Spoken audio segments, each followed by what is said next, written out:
Dealing with an accident and injury claim can be overwhelming. Let Phillips Law Firm fight for you. We understand the pain and suffering, and we're here to guide you through. Call 1-800-JUSTICE today for a free case review, or visit justiceforyou.com and let Phillips Law Firm help you on the road to recovery.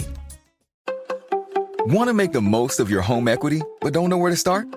Talk to BECU about taking out a HELOC. With great rates and one-on-one guidance, you can feel confident getting a home equity line of credit, knowing BECU puts members' best interests first. Learn more at becu.org/HELOC. Insured by NCUA, Equal Housing Opportunity Lender, Boeing Employees Credit Union, NMLS ID 490518. Financing is subject to BECU membership, credit approval, and other underwriting criteria. Call 1-800-233-2328 for details about credit costs and terms. Hey, this is BJ. Thanks for listening to our show's podcast. If you're a fan of all things geeky, you should check out my other podcast, BJ Shea's Geek Nation. We have new episodes every day, and you can check it out at bjgeeknation.com. Your home is going into foreclosure and you feel like a financial wreck. You don't know where to turn for accurate information. I'm bankruptcy attorney Travis Gagne. Let's talk about some legal options. If we work quickly, we can propose a plan to save your home, modify the loan, or in many cases even eliminate your second mortgage.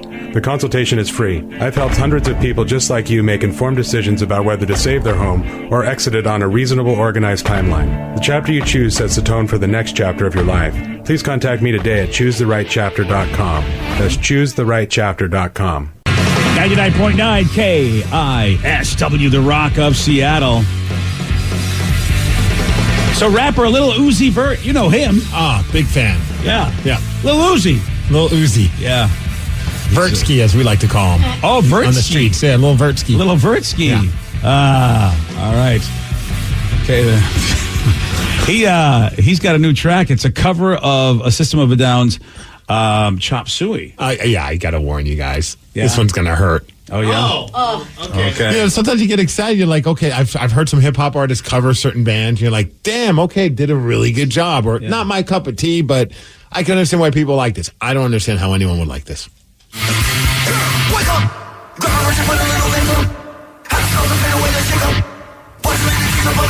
It's going to get worse.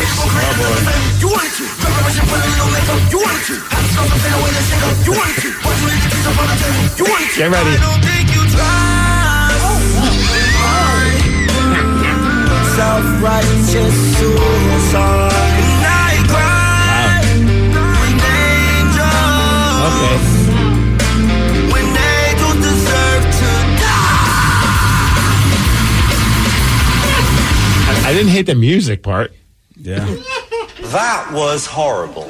An attempt was made. Yeah. I mean, sometimes you just don't use auto-tune. I don't think auto-tune can fix it. It can't polish a turd, we're learning. You don't think it can fix Little Verdi? I mean, Little Verdi. I mean, I think Little Verdi should stay away from that song. Yeah. Because when I first heard it, I was like, okay, he's doing the yelling parts. How is the singing part going to go? And it went exactly how I anticipated. Yeah. Poorly. Yeah.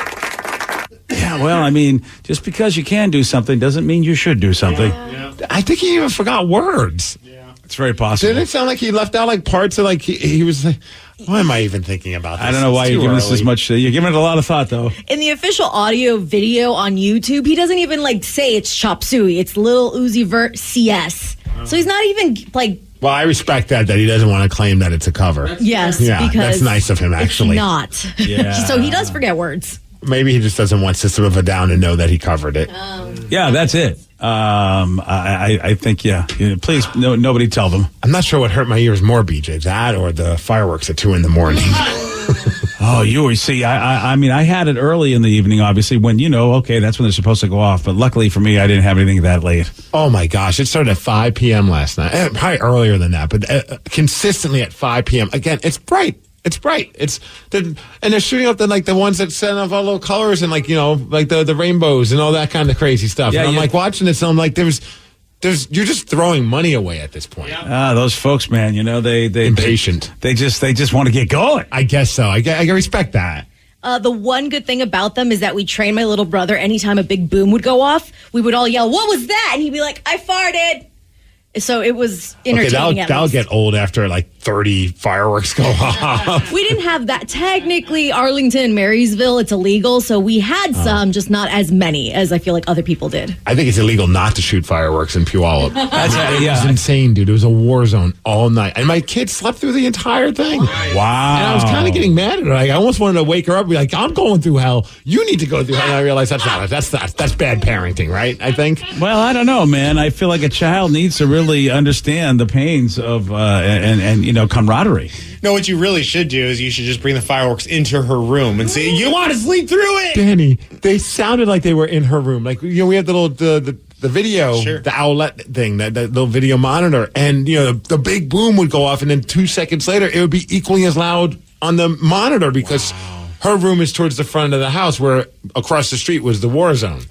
Yeah, I'm glad you said something because it did sound like they were louder this year. Oh my gosh, dude! There were a few that actually rattled our house. Yeah, and someone set them off one after another, 6 of them in a row, like dynamite was going off. Look at these guys; they were insane, legit. These people across from you. I was impressed by how much money they probably blew last night. Oh yeah. It again though. I didn't have it as bad as you though. Apparently. Oh my gosh, dude! Yeah, our dog slept through it too. The kid and the dog just having the best time. The dog was able to.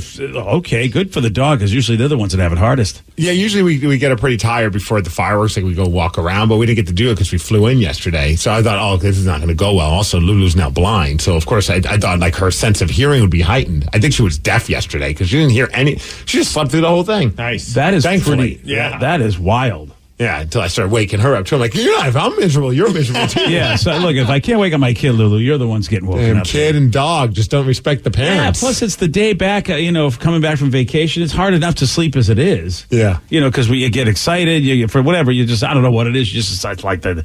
You can't get to sleep though like normal because you've been having off schedule sleeping, and then they throw the fireworks in at you. Someone said I live right next to Lake Taps, and I got like 3 hours of sleep. It was a war zone. And does anybody have to work today? No. Us? Yeah. I that's the thing I don't understand is that's why I get so mad about the whole fireworks thing. I really think it should be July 4th and 5th, or even maybe take July 5th off and, maybe half day July 4th, just because that's I didn't watch any fireworks last night. I was invited to, but I'm like, dude, I can't wait to go there at your place at 10. Yeah, we were trying to shut it down before it got dark. And then once it got dark, that's when it was just like, boom, like everything was gone bonkers in Puyallup. Yeah, it makes me wonder if maybe we should have taken an extra day. Yeah. Might have to think about that next year. I thought we always did. Yeah. Yeah. Until this year.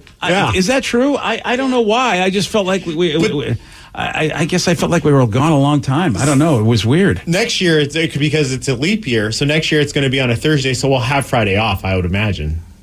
Well, so July 4th is a Thursday? Yeah. Yeah, we should put that in right now. Yeah. Oh, we don't need to come in on Friday. Yeah, we'll probably do that. Yeah. That makes sense. That would be a very good idea. Yeah, I think you're right. Remind me every year that we probably should take the 5th off. Cool. No matter where. And it the is. 6th. You said remind you about the 6th. Oh, really? So tomorrow. Well, actually, when you think about it, we've done like the All-Star break. We've done half the year, so why don't we just take the rest of the year off? You know what? We put in a good 8 minutes. Yeah, we did. We played a great song by Lil Uzi Vert. What else do you need? It's nap time. There we go. All right, we'll see you guys next year. God bless America. God bless America.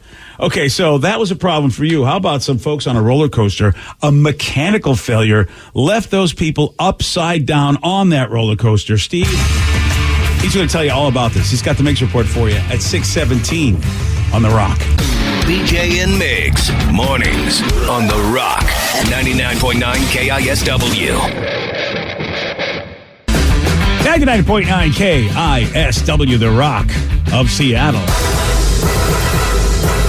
Well informed on the issues of the day? Not this guy. Live from the KISW News Center in downtown Seattle, this is the Migs Report. Well, thanks, you guys. Thanks to Palace Law for giving us the Migs Report. And today, I think it's appropriate for everyone who's having to go to work today. It's National Workaholics Day. What better day than on July 5th, the day after July 4th, when no one got any sleep? Yeah, we're workaholics because us. Because we normally take it off, but we're showing our dedication by being here. We wanted to prove we need to be leaders. Yes. Not followers. Leaders. It's also National Graham Cracker Day. Oh. But most importantly, the weather's nice. It's going to be hot today. A perfect day to put on a bikini. It's National Bikini Day. Nice. Yeah. I was thinking that It's nice to get a nice July 4th and have this good weather because, for years we never, it was always a joke. July 5th was your best day. No, it would have been a beautiful day to stay up late and enjoy the fireworks. Until 2 a.m. over around in Steve's neighborhood. Yeah, I mean, you don't have to work the next day. No. 3:30 in the morning. Yeah. No, look, I bitch. I mean, I don't blame anyone. It's the 4th of July. That's what you do. So I'm the idiot that had to go to work. You're the one. You're blaming me for us being at work. Oh, yes. It's all your fault. I woke up effing BJ. That's the first thing I said, I think. But I say that every morning. So, that's a good point. Work, not work. Hey, so last week I got to spend some time with the family, but then also spent some time at Disneyland. Enjoyed a lot of amusement park rides. Fortunately, did not have to deal with this. We had one ride where it shut down right before we got to it, and that was annoying because we waited 30 minutes. But eventually, it started back up again. At least it was a kids ride, so nothing was nobody was upside down. I can't remember which one it was. It was one of those stupid little car ones where they're centipedes or something. It's a stupid little car one. I don't even know what the hell it was. I can't even remember what ride it was for. Alice in Wonderland. That's it. Yeah.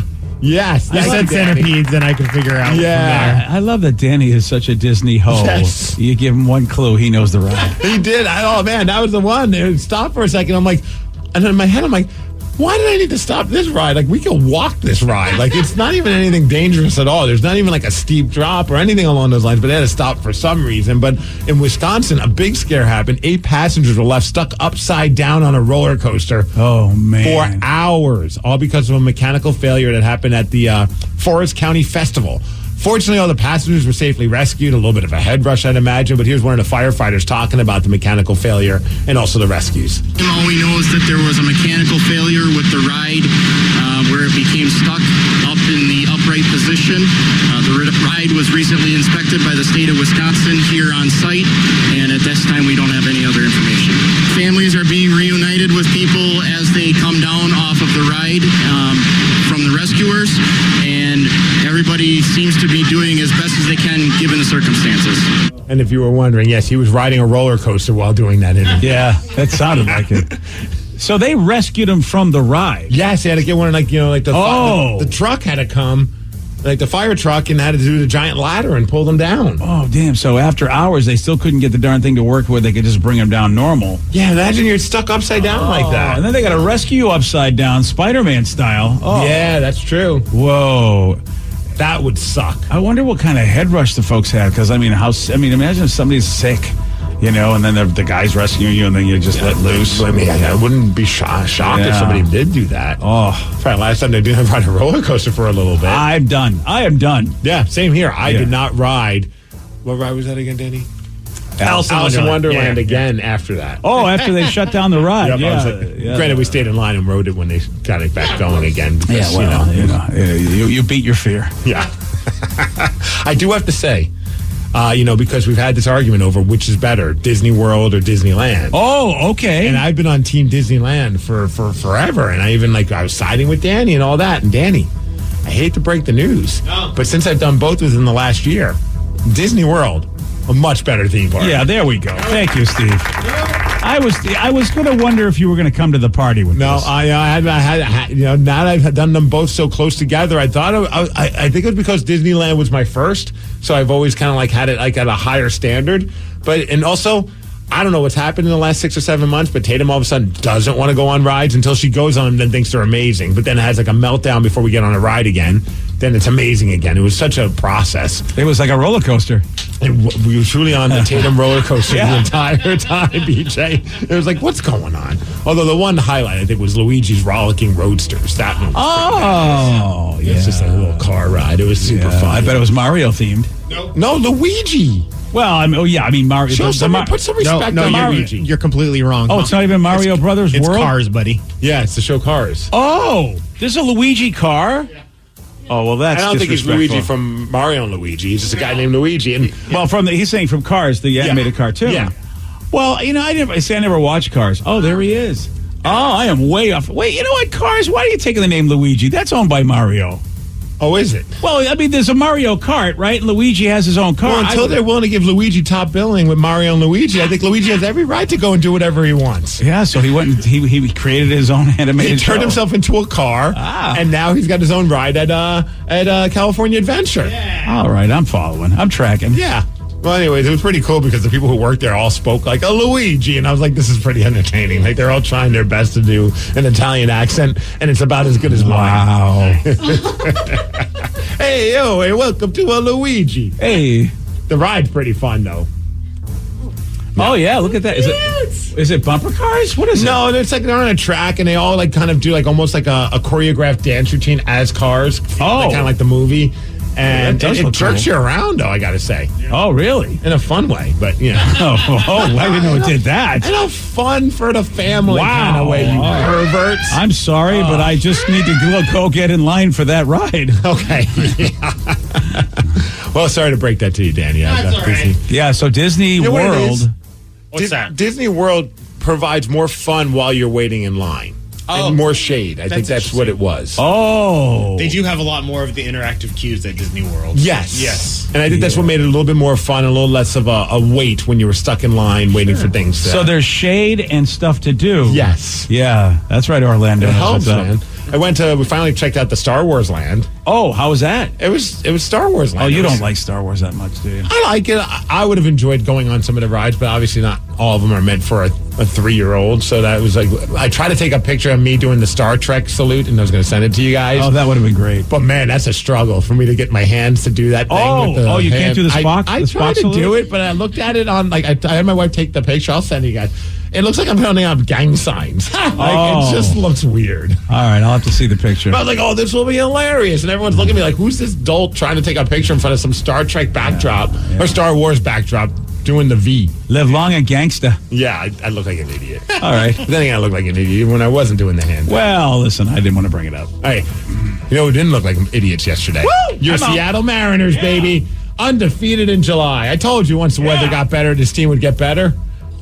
I didn't really know if it was true or not, but at least they're kind of proving me right. That's kind of cool. They've been playing pretty well recently. Yeah. And won yesterday 6-0. Logan Gilbert looking pretty dang good out there on the mound. Also, a shout out to Julio Rodriguez and George Kirby, just added to the American League All-Star Game roster. They're going to be joining Luis Castillo. So at least we have 3 Mariners that are going to be there. And I think Scott Service is part of the coaching staff as well. Yeah. So at least there'll be some Seattle representation when the All-Star Game is happening here in Seattle next week. Yeah, and Monday's game was really good. I watched Monday's game where they came back. Was it the 6-5 game when Julio had that great hit? Yeah. Right? Yeah. Oh, that was a fun game to watch. So who knows? Maybe this is it for the Mariners. They are at 500, right? I think they're a game under. I could be wrong. I think they're at 500. You think so? Yeah, I you believe might be so. right. I mean, I can't remember anymore. They dip so much, so it gets kind of frustrating. Yeah, so it's pretty exciting. Yep, you're right. 500. Yeah. So we'll see, man. We'll see what's up. And the Giants are a good team. Yes. You know, so all right. And we play them again tonight, 6 o'clock. So hopefully the winning ways continue for your Seattle Mariners, because then tomorrow it's off to take on the Houston Astros. Yeah, the Astros are a good team. Yeah. Well, it's time for us to show them that we are too, BJ. I would like to, because, it feels like the Astros have owned us forever. Yeah. Kraken, a lot of stuff happened while we were gone. Got to say goodbye to some guys that are definitely loved by the team, but off to make a lot of money or just offer up other opportunities. And that's Carson Soucy. He's now going to be part of the rival Vancouver Canucks. Oh, no. Old Spronger, Daniel Sprong, he signed with the Detroit Red Wings.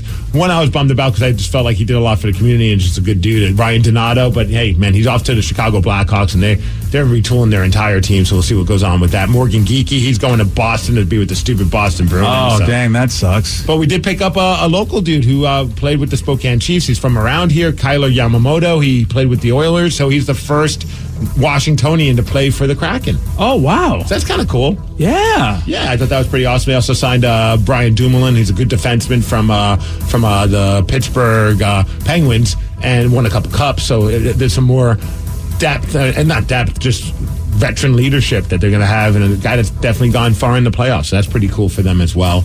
And shout out to Wimbledon. They had to tell the visitors, tennis Wimbledon that's going on, the organizers, that to let everybody know that, look, if you go into the quiet room, I guess there's a place for people to go. Oh, yeah. That you should not have sex while you're in there. Oh, well, I mean, if I'm quiet, no?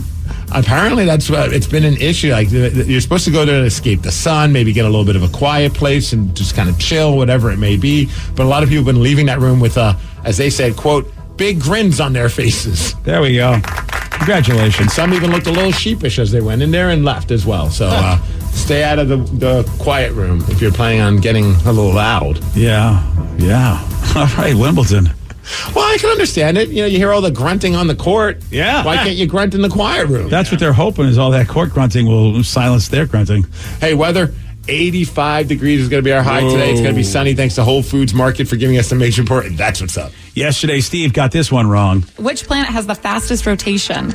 I'm going to go planet Earth. No. Uranus. No. Jupiter. Yes. Oh, actually, you got it right. Yes, I did. Congratulations, buddy.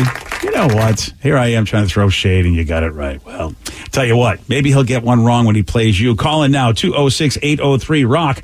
We're playing Beat Migs. We'll do that at 647 on The Rock. Today's podcast is brought to you by bankruptcy attorney Travis Gagne, who's ready to answer your questions about bankruptcy. Travis, is it true that if you filed for bankruptcy once, you can't file again? Even if you filed bankruptcy before, you can almost certainly file bankruptcy again.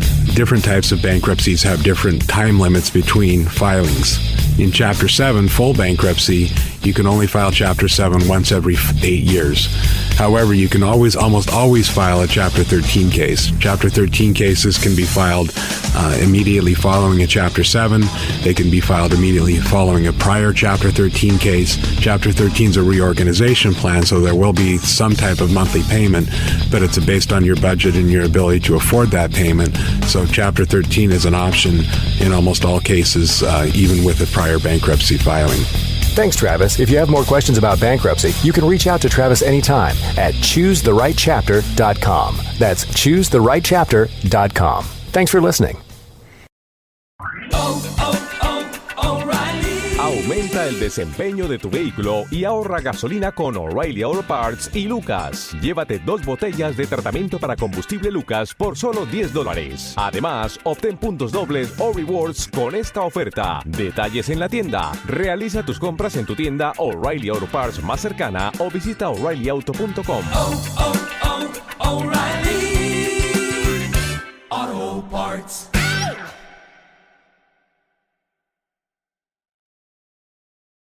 Dealing with an accident and injury claim can be overwhelming. Let Phillips Law Firm fight for you. We understand the pain and suffering, and we're here to guide you through. Call 1-800-JUSTICE today for a free case review, or visit justiceforyou.com and let Phillips Law Firm help you on the road to recovery.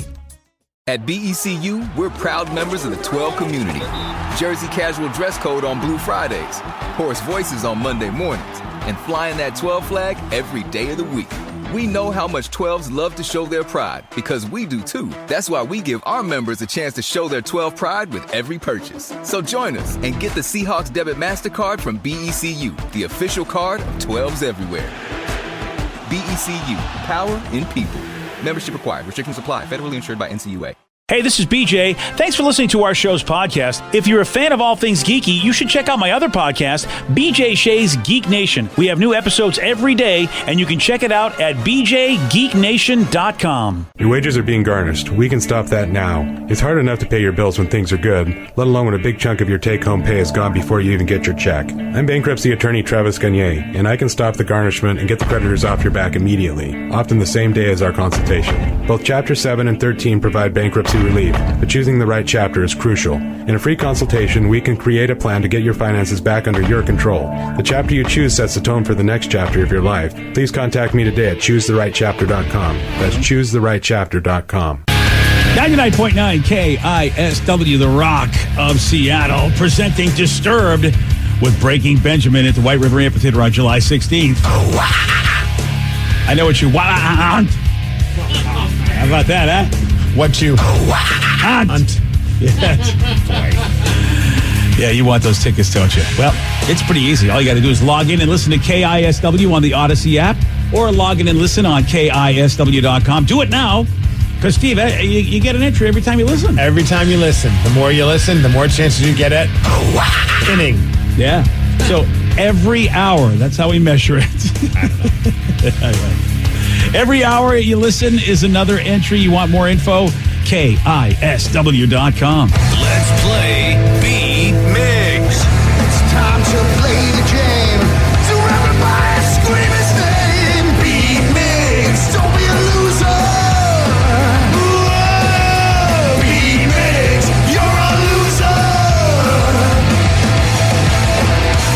Who's ready to beat Migs? Yeah. I know Phil from Seattle is. Phil, are you there? Yes, ma'am. All right, Steve, now get out. Goodbye. For those playing at home, Phil has 60 seconds to answer 10 questions. You can pass all you want, but you only get 3 guesses per question. Are you ready? Let's do this. I love a little morning trivia. Woo! Rupert Grint is best known for playing what Harry Potter character?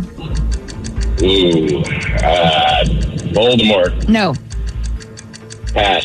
What spirit is made from fermented molasses? Oh, what's it? Fermented molasses. Brandy? No. Pass. Europe is separated from Africa by which sea? Mediterranean. Yes. Tom Cruise considered pursuing a career in what sport before being injured? Rugby? No. Soccer? No. Table tennis? No. Which insect can most closely indicate the air temperature? Crickets. Yes. When it comes to texting, the abbreviation IDR stands for I don't what? Read? No. Respond? No. Resuscitate? No. Anne Frank's hiding place was in which city? Vienna? No. And Phil, you get 2 correct. Oh, drop the deuce. Drop the deuce on this morning trivia. Yeah, it's a tough one today. Yeah, maybe these were a little harder. Yeah, a little bit. We'll see. You know, who knows? Steve has had a long week in Disneyland. Oh. So, Yeah. I don't know how he's going to do with this trivia. My brain is fried. I'll tell you that much. Between Disneyland and my parents in New Jersey. Oh, I bet. It's done Dundee. Steve, are you ready? Rupert Grint is best known for playing what Harry Potter character? Dumbledore. No. Crap. Gryffindor. No. That's it. Schmeagol. No. What spirit is made from fermented molasses? Ooh, rum. Yes. Nice. Europe is separated from Africa by which sea? The Caspian. No. The Bering. No. The Great Sea. No. Tom Cruise considered pursuing a career in what sport before being injured? I'm going to go basketball. No. That's funny. Tennis? No. Fencing. No. Oh, okay, then. Which insect can most closely indicate the air temperature? Which insect? A mosquito. No. A bee. No. I'm going to go with a ladybug. No. Oh. When it comes to texting, the abbreviation IDR stands for I don't what? I don't remember? Yes. Oh, nice. Anne Frank's hiding place was in which city? Paris. No.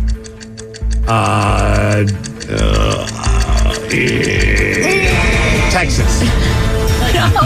What? I come from Texas. And you get 2 correct as well, which is a tie. That was a good game. Oh, Phil, so close to a victory, but at That was least a you tough did. one. Phil, we both should be embarrassed. Yeah. It's I know. Those are tough, though. They were.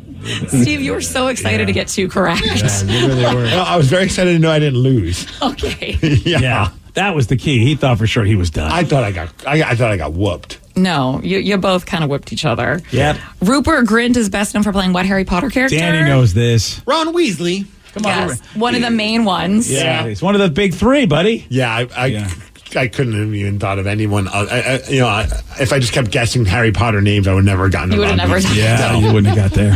One Phil Digger correct. Europe is separated by Africa by Mediterranean Sea. Okay. Tom Cruise considered pursuing a career in what sport? Was it baseball? It was wrestling. Wrestling. Mm-hmm. Oh, okay. I could kind of see that, kind of tinier, a little scrawny. All right. One that Phil did correct. Which insect can most closely indicate the air temperature? That's a cricket. Oh, how about I didn't know that about crickets. And does anyone know Anne Frank's hiding place? Which city? Is it a place in Germany? Like, is it Amsterdam? Amsterdam. Mm-hmm. I was trying to think of a city in Germany when I spit out Texas. Amsterdam is not a city in Germany either. So. No. Yeah. Okay. Texas is a great city, though. Texas. Yeah. Well, congratulations on tying Phil. Nice go. You and I both really know a lot about Anne Frank. Yeah. Yeah, which is nothing. I knew she hid. Yeah. That's all I remember. That's all I remember about Anne Frank. I mean, I had to read the book like everybody else did in my generation. I'm sure history repeats itself. Tatum at some point's got to learn about it, and that's when I'll learn about it. I wonder if they still do. I don't know.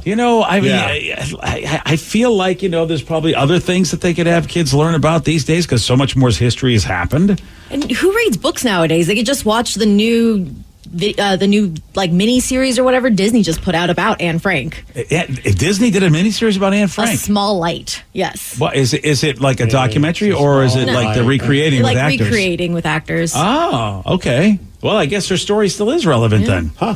If Disney's there'll be a whole new group of people probably learning about it. I wish they would just do videos. I would have loved that as a kid. I hated reading. Yeah, man, I love videos. I would have been doing that forever. Oh well. Well, congratulations, Steve. Thanks, man. Yeah. So we're all back. We're back from our trip. Vicky showed us it was a slip and slide. Nobody got hurt in the slip and slide? My dad did have an epic fall, which was awesome. I managed to videotape that, so I have to see if I should post it or not. Oh, yeah. Ask him if we can. Because, I can.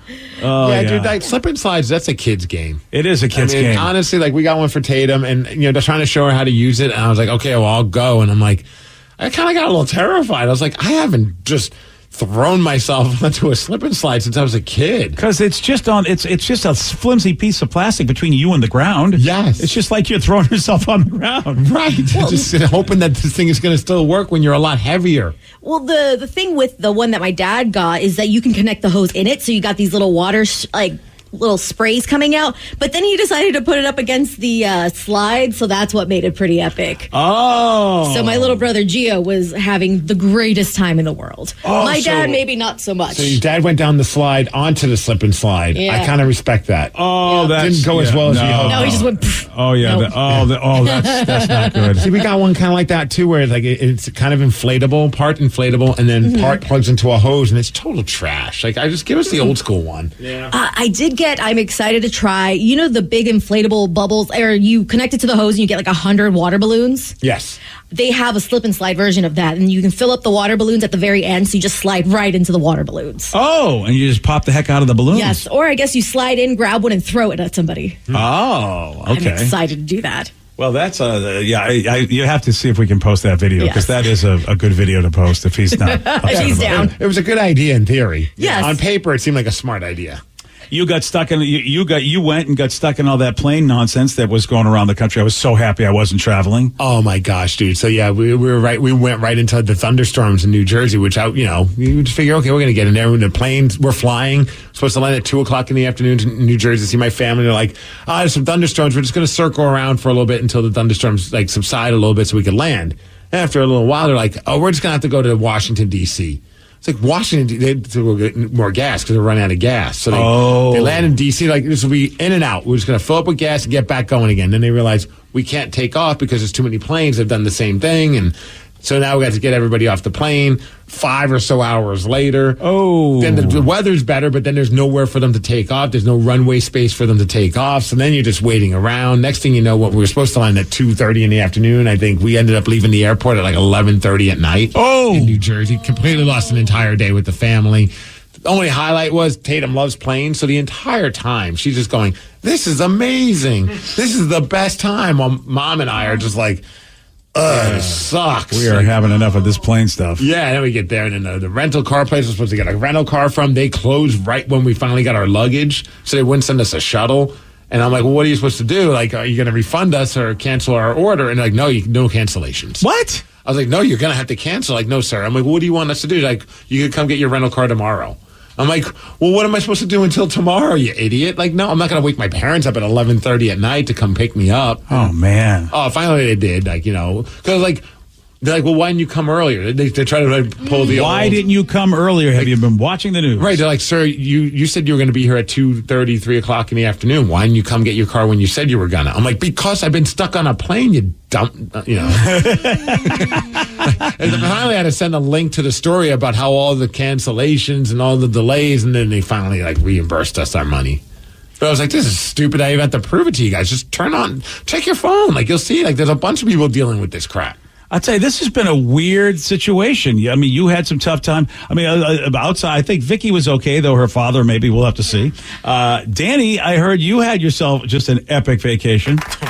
Yeah, epic is a word for it. I know. I got sick over the holiday, and because I went to New Mexico, flew into New Mexico. First few days. Did you go to Dion's? Is that why? Great. Yeah. That's a lot of people. I mean, they. I've read a lot of stories about people getting sick because they went to New Mexico. Cool. Yeah. Woke up on Thursday morning with 102-degree fever and just could not even stand up without almost passing out. And it was probably the worst flu bug I have not been sick like that in probably 10 years. Wow. And I don't get sick. I'm kind of like Steve. I don't necessarily get sick. You don't even get hungover. Yeah. And if I do get sick, it'll just be one of those I could still do things. This one, I could not function all day Thursday and half of the day Friday. So I had to push because I was originally supposed to fly back and do emo night on Friday night. I couldn't. I had to cancel because I had to push my flight back. There was no way that I could sit on a plane for 3 hours. And yeah, it was just not fun. And a true sign of solidarity, everyone that usually goes with you to emo night, you would think they wouldn't go because you couldn't go, but no, they still went. Yeah, of course they did. They don't care about it. They said, we're going to still have fun. We don't care if Danny's sick or Schmick. I don't care. Yeah. That was fun. Yeah. Sending me group shots and everything. I just turned off my phone. Oh, man. Good job. Cried at home. I always get mad when I get super sick while on vacation. Why can't I just get sick while I'm supposed to work? Then I can get some time off. Yeah. It is so weird. I know, man. I see. I time that really well, guys. I've done that my entire career. I've never. I hardly. The only time I got sick one time in Hawaii. And that's a beating. You're like, are you kidding me? You're like in paradise and I'm in bed. You kind of want to power through it, but you can't sometimes. Yeah, I was like Danny. There was just no way to do it. Mm-hmm. And me, man, this is so weird. It seems like calamity was coming to all of us pretty much. Dude, all I know is I check my phone because anytime I get a group chat, it instantly goes into do not disturb. It's just because sometimes you just get blown up with your phone. So we have a group chat on our crew. And so I check my phone. I'm like, I have 25 missed text messages. How? I haven't heard a single buzz or beep or anything like that. And I realized they're all from the show because of what happened to you. Yeah, I went and visited my buddies in Bremerton. So July 4th, lots of food, lots of fun, lots of board games, of course. I think I got outside a little bit. I actually was forced to get outside. Did you touch grass? I did. I did touch grass. Not that I wanted to. But we were out there thinking that on Monday, people were just getting ready early. They were getting ready for July 4th early on Monday. We're like, oh, wow. You hear a couple of booms. Then there was a gigantic loud boom. And I thought, what kind of firecracker is that? And then all of a sudden I hear one of my friends yell, oh, damn, they hit our buddy's truck. And I'm like, wait, what? And I go out there thinking like somebody's shooting fireworks at the truck. And no, somebody blew a stop sign, and my friend's house is pretty much right across the street from the stop sign, and they never stopped. And they just went straight into the. They went. If there weren't cars where there were, and sometimes they're not, they would have drove right into the house. Jeez, man. That's what you get for going to Bremerton, BJ. That's what I get. I could have told you that. You could have avoided this whole thing. I want to thank my buddy. The way we parked the cars is the owner parked the car closest to the house. Then I parked next to them, and then my buddy Josh with his big giant Dodge Ram parked. He was on the outer side. He took the brunt of it. Oh, and but the brunt. Did yours get hit at all? I got hit by his. Okay. Yeah, so, she took her Elantra, ran it into his Dodge Ram. His Ram, living up to its name, rammed my Hyundai. And my door got dented, but I can open and close it. So that was all that happened to me. And his tailpipe had to be removed. But he was I have to get, a man's man. He was able to figure it out and pull the tailpipe off, do what he had to do, had the car jacked up so he could drive it home. And I'm like, if that were me, I would have had to tow it. I wouldn't know what to do. Yeah. Yeah. It would be funny if he was in the corner on YouTube. How do I handle he's like, I totally know what I'm doing here, guys. But if you came out, though, it was horrific for the driver. I thought the driver might have been really seriously injured. How badly the front driver okay? The driver seemed to be okay. I mean, that was the weird. I mean, I guess airbags work. Yes, but the front end, I mean, luckily she wasn't going faster. I got to be thinking but still probably like 35 miles an hour to 40 miles an hour, just right through that stop sign. Was it because she just blew the stop sign? She wasn't paying attention? Was she drunk? Was she? Dude, they gave her what was going on? They gave her a sobriety test. I don't know how she did. She went down. They took her to the station, so they felt. So you don't know yet. They suspected some stuff. And she was laughing in the car and I don't know if it was a nervous response. I was like, because I had to call 911 and they go, do you know what's going on? I go, I can't tell if she's laughing or crying. It's weird, man.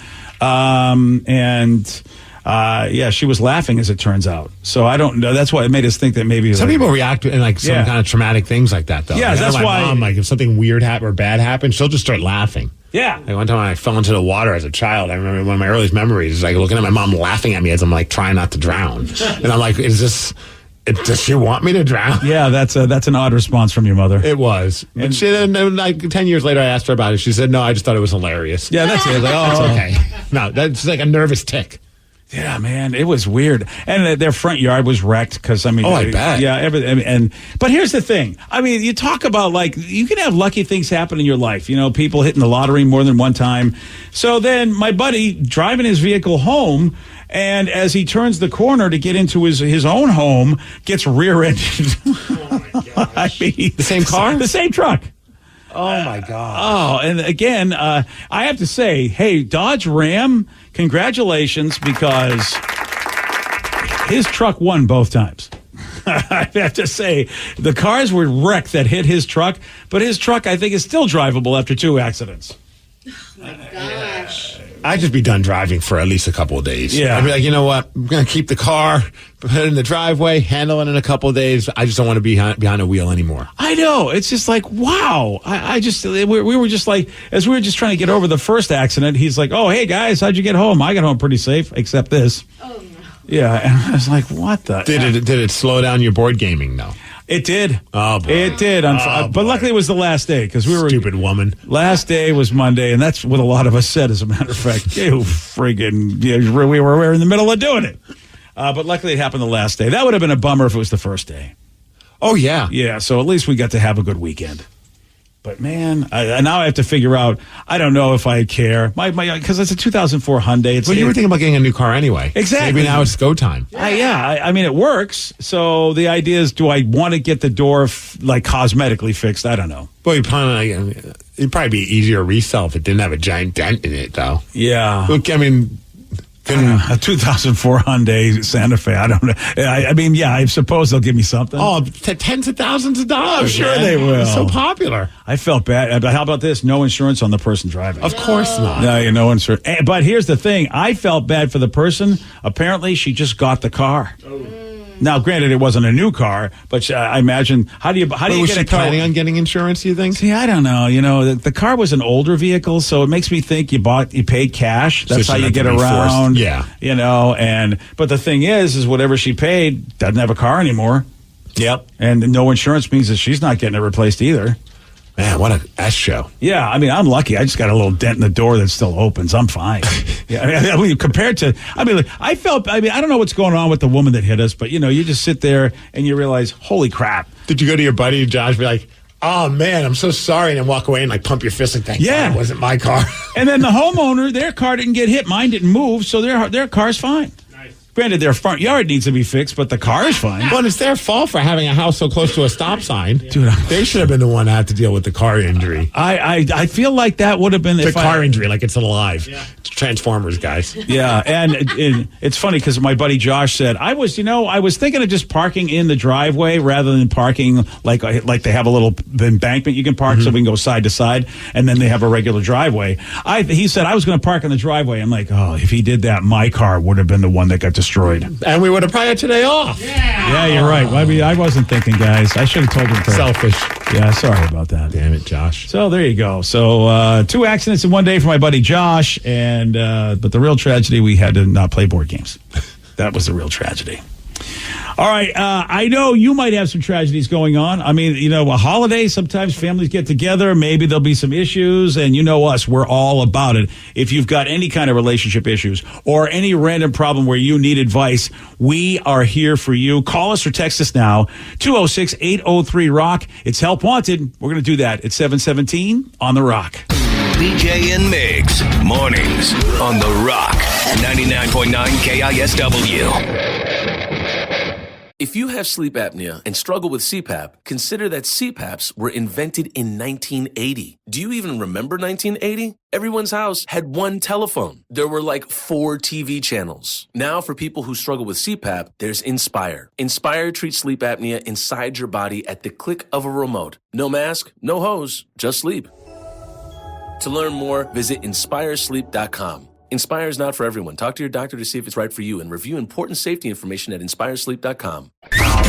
Is your relationship going sideways? Have a family issue? Problems with your coworker? Do you need advice? We're here to help. No problem is too dumb. No dilemma is too silly. This is Help Wanted with BJ and Migs. 99.9 KISW, the Rock of Seattle. Help Wanted, man. For years, we've been getting texts, phone calls, messages from rockaholics needing our advice, wanting our advice. And it doesn't matter what the problem is. They just feel like, hey. And I got to tell you, I've had a couple of deep therapy sessions over the break, too. Uh-oh, look out. So you're all therapied up. I had some intensives. So if you got a relationship problem at work, or anything else, it doesn't matter how dumb you think it is.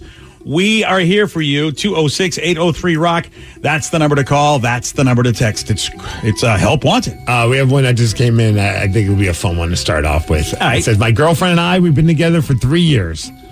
Last weekend, I proposed to her, and she said yes. But then during our 4th of July party, after a couple of drinks, she told me the proposal wasn't what she dreamed of and asked if I could do it over again. It's funny, as you were reading that, I was wondering, I wonder what kind of proposal he had to do. I was a little nervous when I first saw this. She's going to be drunk at the 4th of July and fireworks are going off. I was like, I really don't want to marry you. That would be extra sucky. Yeah.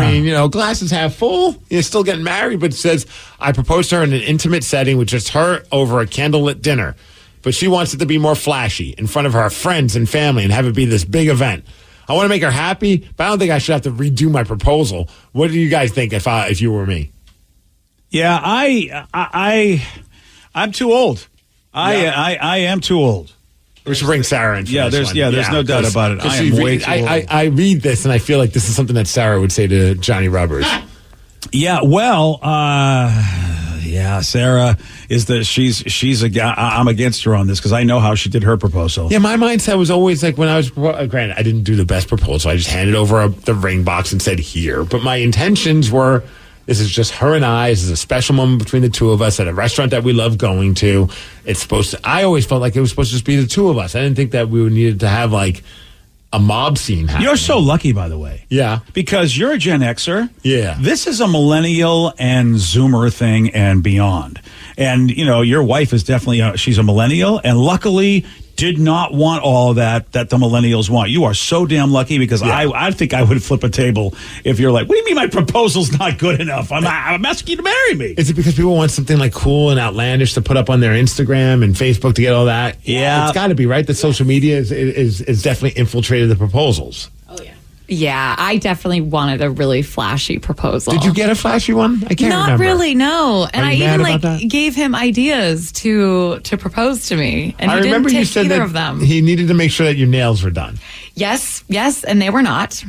And I needed someone to take video or pictures. And there wasn't. Which luckily there was some pictures. They're all pretty terrible, but the effort was there. Joey D's was there, so he was like, "Oh, I think I got to take a picture or do something here." But yeah, I suggested I used to work at a restaurant, so I suggested everyone thinks I'm working, but in reality, the whole private dining room is filled with my friends and family, and he proposed. Or I thought he should pretend to call in the radio station, but then secretly be right outside the door and come do it live on the radio. Okay. I'm mad at Johnny Rubbers too, because that would have been awesome. I didn't know that was a possibility. Yes. That would have been good for the show, especially if you play Beat Migs. Right, and then he's just on the line, but he's really just outside the studio. And he wins, but he's like, you know what? I'm not the true winner in this situation. Bring in Sarah. You win a ring. Me for life. Oh, yeah. Yeah, no, he didn't do either of those. So it was just, with what me. A failure. I'm kidding. Just me with Joey D's and then one of his best friends at a restaurant. But he literally just pulled the ring out and didn't really say anything. And then I was like, are you going to get on one knee? That was my reaction. Because we needed the pictures of at least him being on his knee. Yeah, I'm going to recreate that. Yeah, I'm going to argue this is a new trend that does not make. I don't know. I'm not going to put every woman under the bus because it might not just be women, but the majority of the ones that I see are women, and I don't think it's men that want this, do they? I mean, the majority of men don't want to have to go through all this, do they? A majority no, but I remember my old roommate, Tahiti Steve, he was like, they got engaged because they had to do the whole process of getting her moved over here, but then he never proposed, so he wanted to do a flash dance mob thing and had that going on as like his proposal. You made that sound like he got a mail order bride. Yeah, he really did. It sounds like it. You were very kind to make it. Yeah. The way you said that, I'm like, wait, did he buy his wife? What the hell's going on? No, was he waiting for the card to clear? She's from another country, but moved around a lot with her dad and for school and stuff. And It so still sounds like a mail order bride. It kind of does, but that's literally what happened. She had a. She wouldn't accept Venmo, so you had to get a PayPal set up. What is this this mob thing? I don't like it. But no, there was a whole flash mob and everything for it. So I he loved wanted it. I was part of the flash mob for his proposal. Well, of course, any chance for you to dance. I know, and I was like, ooh, is J-Rubs taking notes here? Like, this is a great way to propose, too. I'm sure in J-Rub's head, he's thinking, this is so stupid. I'll for never sure. do this. Yeah, that's the notes he's taking. Not doing this. Yeah, but he also didn't get a mail order bride. So, Well, I'm really torn on this, though. I'm really torn with this guy. I don't feel like he should have to redo the proposal, but then I'm also like, but if it's just going to make her happy, like, it might just be worth doing Isn't it. the ring enough? Right. I would proposing and you and I used to think declaring so, your love that you want to marry this person. Shouldn't that show that you love the person enough? No, not if it's not in front of everyone where everyone can hear. Unless she gets at least 100 likes on Instagram, it's not true love. At least. Okay, fair. Yeah. Make a cute little reel out of it too. Come on. How about this text says, I'd consider that a red flag for her wanting to redo the proposal. Get out while you can. You know, here's the thing. I would say normally that would be my response. The trouble is so many people do this that it's now kind of normal, and therefore I don't think it's indicative of how good or bad of a wife she'll be.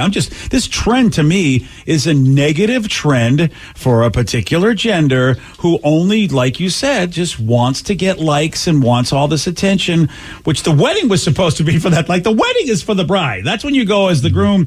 Whatever I need to do. At the end of the day, I mean, we say all social media. People are one-upping each other before social media. Like, if you find out, like, your friend did it this way, I want to make it better. Like, obviously, this is not, like, something that just happened all of a sudden. But, like, it's just weird to me that you would go to your significant other, drinks or not, I don't care. That's your excuse. But, like, the proposal wasn't good enough. I actually want you to redo it. I mean, that's so weird and cheesy and corny. I'm not going to redo a proposal. Like, that's the proposal. Like, sorry it wasn't what you wanted, but you know what? Like, we're going to live a good life. Let's not make this an issue. Yeah, I mean, that's how it like turned into with J-Rubs and I. It was like you can't have that true emotion or that like you kind of I blacked out. You got to take some acting classes and then do the proposal. Yeah, and then fake black out again and be like, I don't remember what I said. But I will say, I went to a wedding this past weekend and a lot of people there had just got engaged. So you kind of ask like, oh, like how did he do it or whatever?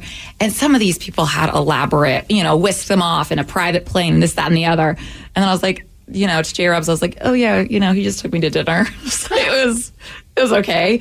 So maybe he might want to redo it. How did he feel about that? So that, I think he knows. It was no private plane on an island and like this whole vacation thing. Like, and I'm a realist. So, maybe this guy wants to redo it so then she can, like, have the stories for years down the road. What stories? People are doing it up nowadays. It's a bit ridiculous and probably crazy expensive.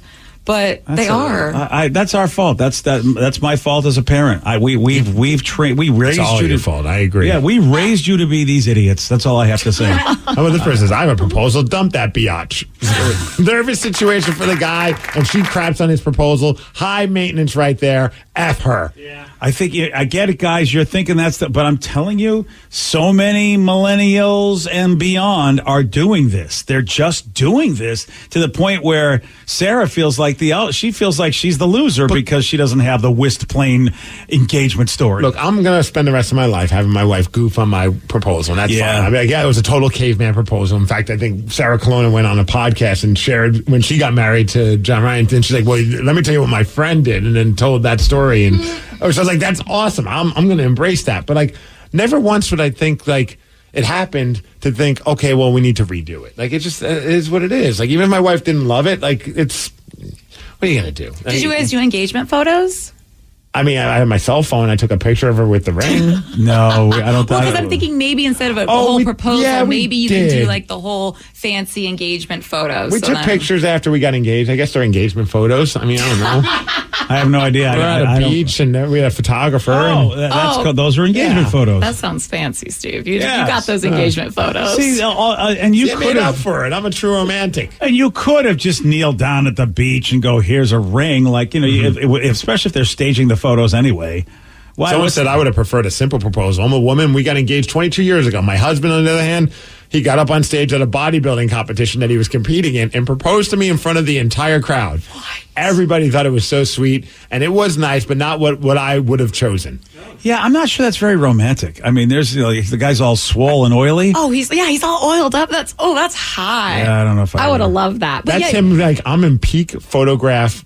Yeah. Exactly. Like shape. That's what he's thinking. Yeah. I'm proposing because this is about me. Hopefully she was wearing something nice or something. She's just like in like normal clothes. Yeah, I mean, I would go to a competition. I wouldn't be wearing the best if I was just a spectator. You got to know that your significant other's down. Because like we got off the plane, it was yesterday, and there was some guy, and he was cheesing, smiling. I was like, that's cute. But he had flowers, and he had like a big sign that says, "I seem to have lost my wife. If anyone can help me find my..." Like it was like obviously she was landing, and like but I was like looking, I'm like, I hope your wife is cool with this, because if she's not, this is kind of embarrassing. Yeah. You know what I mean? Like, it's cute. It's a nice gesture. And like that, or he just like got in trouble and he's just trying to make up for it. But I'm watching this. I'm like, I kind of want to stick around and see how this goes. Yeah. If she's like, put the sign down. No, that's not me. It's a big ass bouquet of flowers and a huge sign that said, "I've lost my," and he's just like, "I'm husband of the year," smile going. And that could go one or two ways. Yeah. So is this the first time she's traveled? Has she been gone a long time? Who does flowers when somebody gets off a plane? I needed you with me to ask these questions. Yeah. I just looked and it was like, good luck. Yeah, it's just like if I'm picking you up and actually get out of my car to see you when you come from a flight, that's a big deal, let alone flowers and a sign. Oh, it turned out it was Vicky's old roommate. He bought another wife, and he wasn't sure. He didn't know what she looked like, so the sign was actually to find her. You have to get out of the car when you do the mail order bride thing, just Funny, to make sure. I do have an airport story with him about his wife. So they hadn't seen each other for a very long time. So when he went to the airport, he had gotten a balloon like representing every holiday they missed together. So St. Patrick's Day, Valentine's Day, Christmas or whatever else. When Danny sighs at a story, that is not good. Yeah, like, when the resident romantic. Yeah. Right? I had to drive him because he couldn't drive for a few months. That sounds bad also. But so I had all these balloons in my tiny car just hitting me while I'm trying to drive to the airport.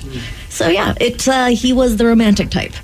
She looked at him like, really? They were long distance. I get that.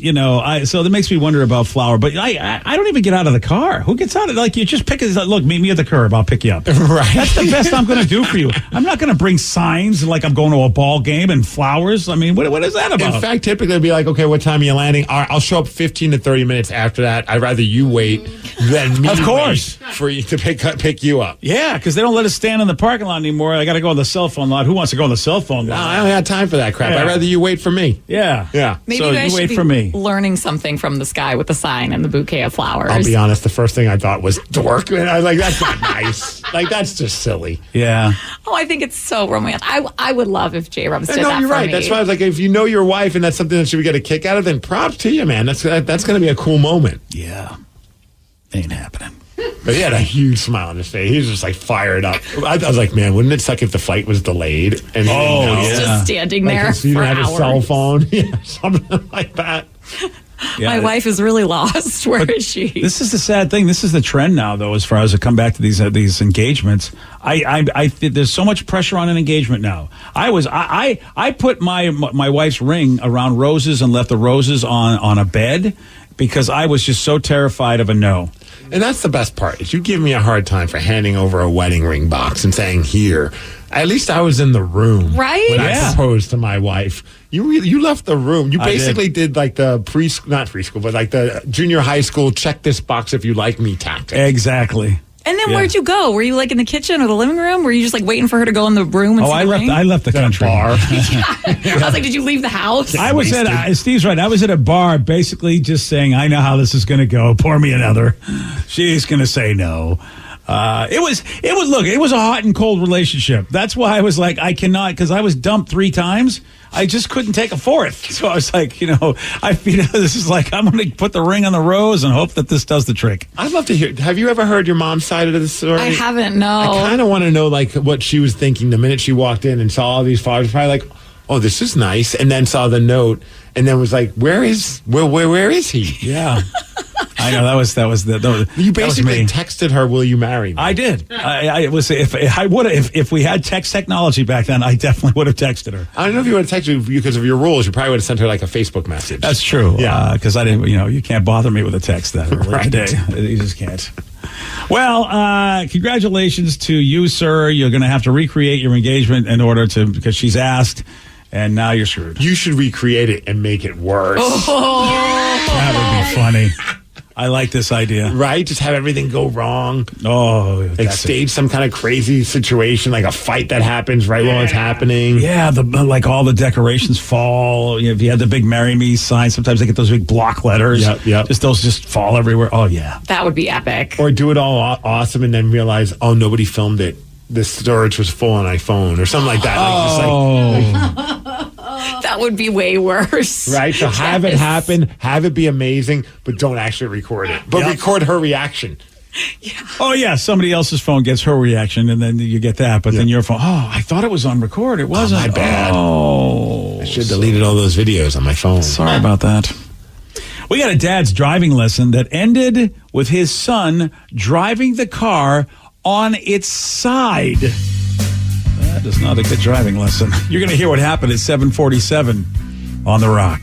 Today's podcast was brought to you by Travis Gagne, bankruptcy attorney. He's here right now and has agreed to answer more of your questions about bankruptcy.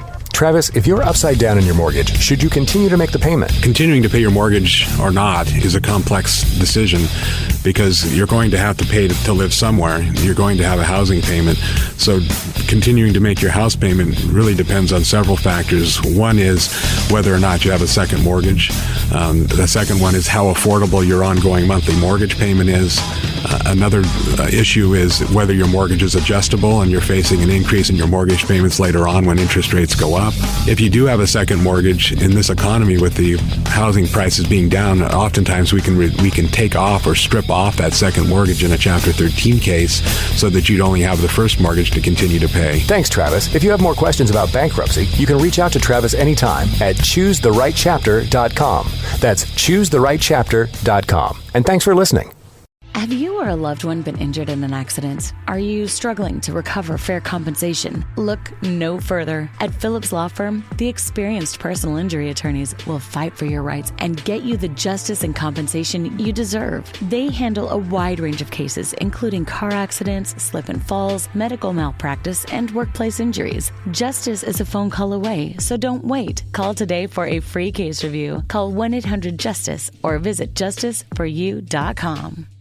Imagine you're looking at a balancing scale with everything you do for other people on one side and everything you do for yourself on the other side. If it isn't balanced, maybe it's time to spend a little more time on you. And therapy is a great place to start. BetterHelp connects you with a licensed therapist online who can help you find that balance and stick to it. Visit BetterHelp.com/positive to get 10% off your first month. That's BetterHelp.com/positive. Hey, this is BJ. Thanks for listening to our show's podcast. If you're a fan of all things geeky, you should check out my other podcast, BJ Shea's Geek Nation. We have new episodes every day, and you can check it out at bjgeeknation.com. Your driver's license is important so you can get back and forth to work, get your kids to school, and back and forth to daycare. If your license has been suspended because you can't pay your tickets, you can't do any of those things. Let's talk about Chapter 13 bankruptcy. You may have heard the tickets cannot be discharged, but they can be dealt with in a Chapter 13 case. Why not come in for a free consultation? The chapter you choose will make all the difference to your getting back legally on the road. Let's design a plan to pay off your tickets and restore your license immediately. I'm attorney Travis Gagne. Please contact me today at choosetherightchapter.com. That's choosetherightchapter.com.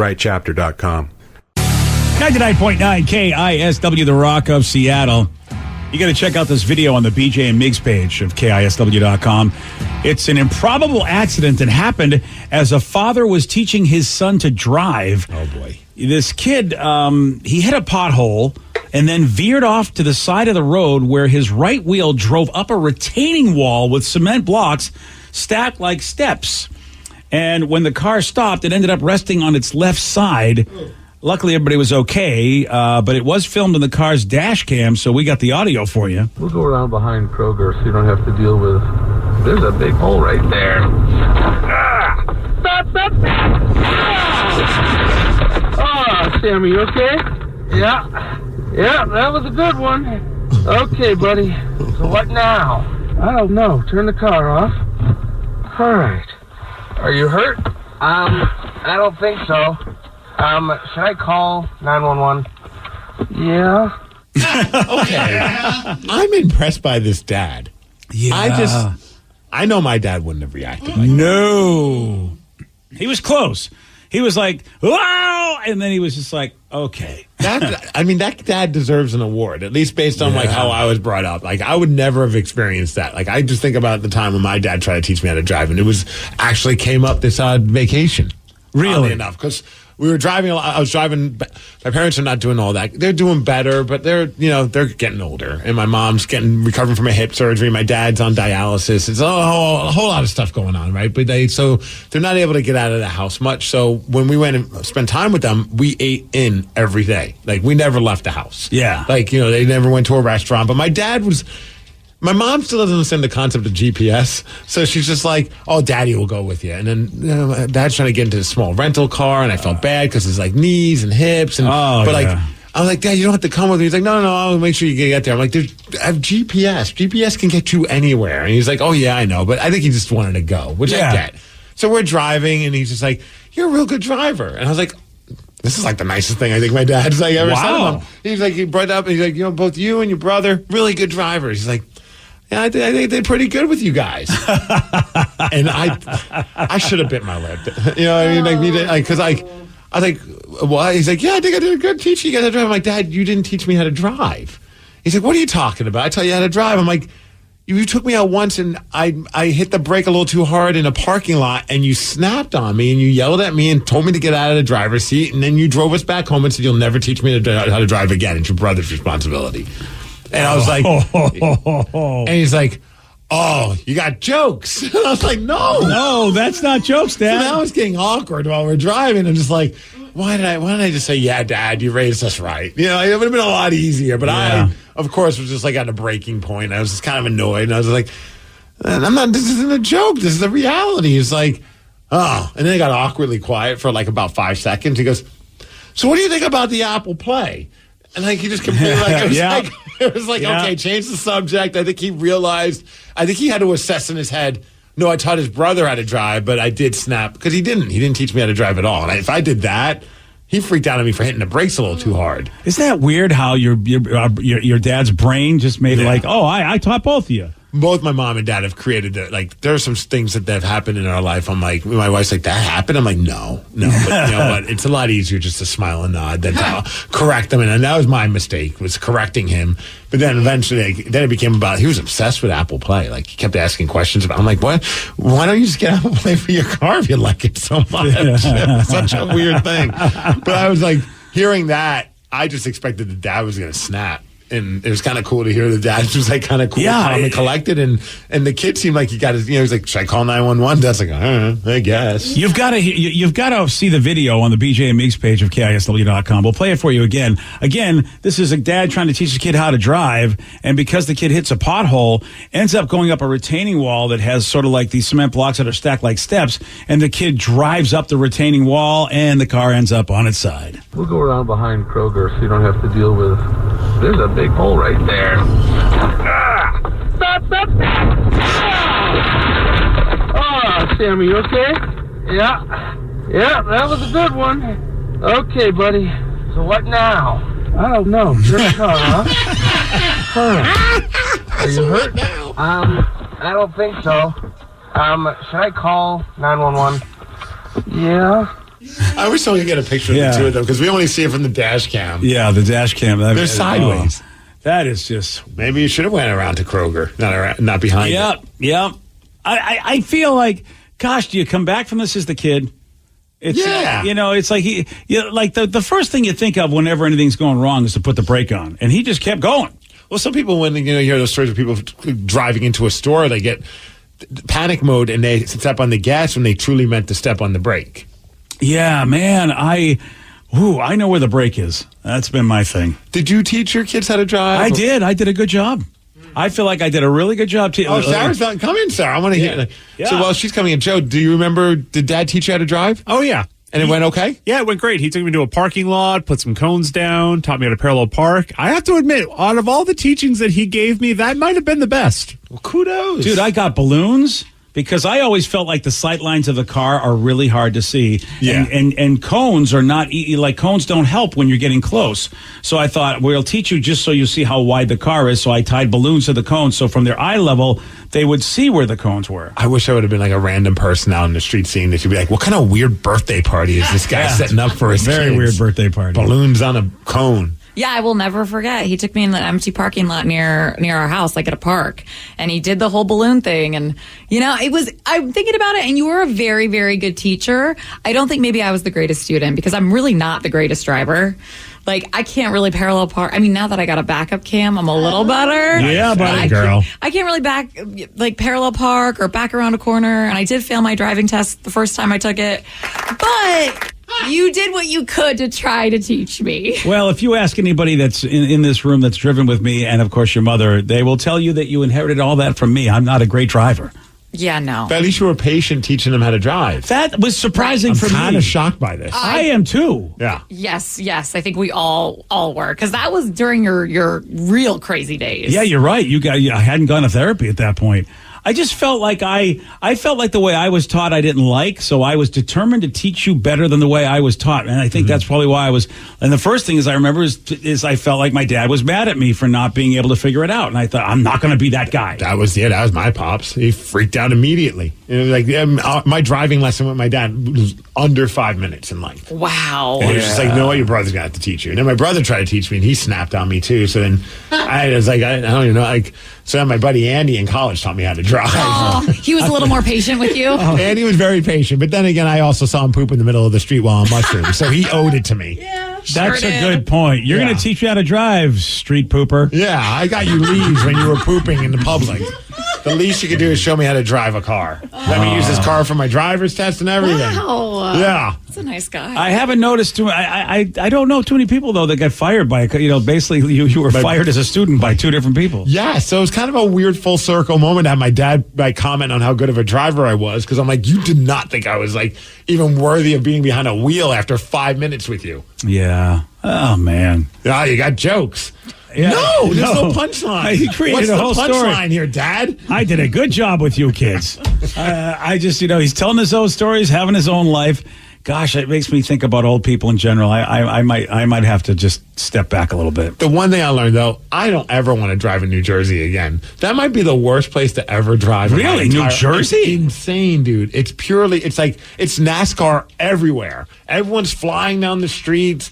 And the way that they have their freeways set up, they're very confusing. It's like all of a sudden GPS is like, okay, get on here. Now turn, get off the exit. And it's like, well, it's 4 lanes of traffic in order for me to get over. And I have maybe 10 seconds to do it. Oh. And it's just like when you're first chill Washington driver mode, you're like, you can't do that. You have to be aggressive. I didn't know New Jersey was that bad. It's worse than New York. Whoa. Worse. That's saying a lot. Yeah. And California didn't even, when I went to California, I'm like, oh, this is a breeze again. And they're crazy over there. So California is not as bad as New Jersey. No, New Jersey is, they have lost their minds, BJ. Wow. And there's certain parts in that neighborhood, and I'm like, I don't know if it's their fault or if it's just the city, the state in general, because their speed limits on some of their streets are like 45 miles per hour. And around here, these would be like 15, 20 mile per hour speed limits. Whoa. I'm driving and I'm like, man, I'm not even anywhere near the speed limit. And I finally push it to like 40. And I'm like, I feel very unsafe in this situation. Like, it was crazy. Damn, New Jersey. Like neighborhoods. Maybe New Jersey's like, this is how we call the people. Apparently, dude. It was bonkers. We call the herd this way, New Jersey. Dan, did your mom teach you how to drive? No, my high school girlfriend did. Oh, nice. Yeah. She had a what do you call it, manual transmission, and I wanted to learn, but I had never really driven at all. So she taught me how to do the manual transmission thing, and then that's kind of how I learned how to drive. My mom put me in lessons, but she never really took me out to like teach me how to drive. Yeah, like then we never did the empty parking lot. I just kind of started going on the regular streets, and it just happened from there. Yeah. It's a great way to learn, but boy, is that the toughest thing to learn. To be the first thing to learn is on a manual. Oh, I thank her to this day because I feel like that's such a lost skill among so many people. Yeah, it is. I tried. Big Booty Megan tried to teach me how to drive it. Stick shift. That was the scariest thing for me. Like I fired myself. I did it. I'm good. Did it once and then what? It just dies or whatever. And then I was just in the middle of the street and I was like, what do you mean? And I'm not good under pressure. Oh, it was terrifying. So I was like, I'm just going to stick to the easy. That's the one man skill that I have that just because the car that I got, my first car was a manual, and that was what I had to train on. Mm-hmm. And I ripped up the grass so much because I had it parked on the lawn. And my dad said, just drive it off slowly. There's no such thing if you're learning sticks to drive that off of the grass slowly. I always love those stories of the thieves that steal a car and they realize they can't drive it because it's a stick shift. And I'm like, that is still to this day one of the funniest things. Yeah. Oh man, it's been a while.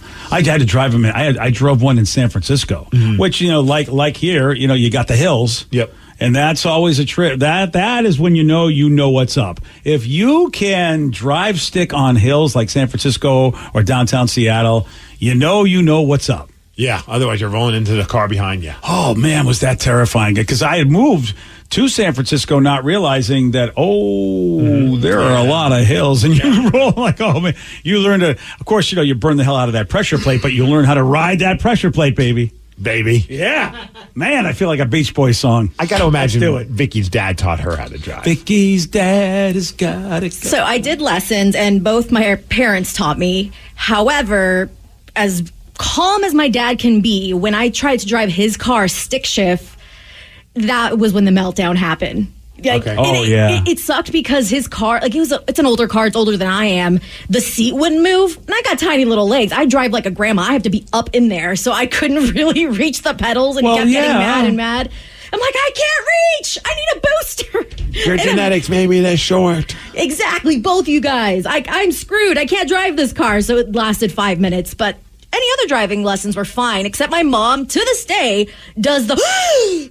Every time I'm driving, it's like, what? It's like, you got too close to the curb. I'm like, to be fair, we all do that when you drive, Vicky. Yeah, this is why I don't let you guys in my car. I don't think Vicky's ever driven me. Don't do it. No. Don't do it. It's an experience, Steve. Yeah, I don't know if I want to be behind the wheel, or behind the passenger seat with that. She's quite the tailgater, which means then she's quite the slamming on the brakes. Yeah. So you get that whole ride. I don't understand tailgaters. Why? It's not so much that I like to tailgate. It's just that I like to go fast. That's my excuse. Slams. Yep. It's just... Oh, I don't like that. Yeah, after driving, 80 miles a day, it's just like you just kind of want to get to your destination as quick as possible. But I'm trying to be better. I'm using the, what do they call, the cruise control to kind of stay on speed. Well, look at you. I'm trying. So it's good to hear from you because I see people like you on the freeway all the time. I go, can you see where the traffic is? And you are going 70 right up to the people where you have to stop. And it's like, I can see that you should be slowing down and they're not going to go any faster. But now I know why. Do you know what I just realized with the rental cars and even with my new car that I have that has this feature? They totally made a feature for people who like to look at their phone while they're at a stoplight. Have you seen this feature? No. So, if all of a sudden you're at the stoplight and, let's just say you're looking down and you're not paying attention, a beep will go off when the car, it'll say the lead car in front of you has distance from you now. Wow. And I was like, when I first noticed, I was like, I heard a beep. I'm like, what the hell is that? And it was on the car, and I was like, wow. And I realized, I'm like, this has got to be somebody who created this feature was sick of somebody, being stuck at a light, and, all of a sudden it turns green. They're too busy looking at their phone. And it'll let you know, hey, you need to start going. That's a beating, man. That's impressive, though. That technology. I get it. It's just that this is where we're at now.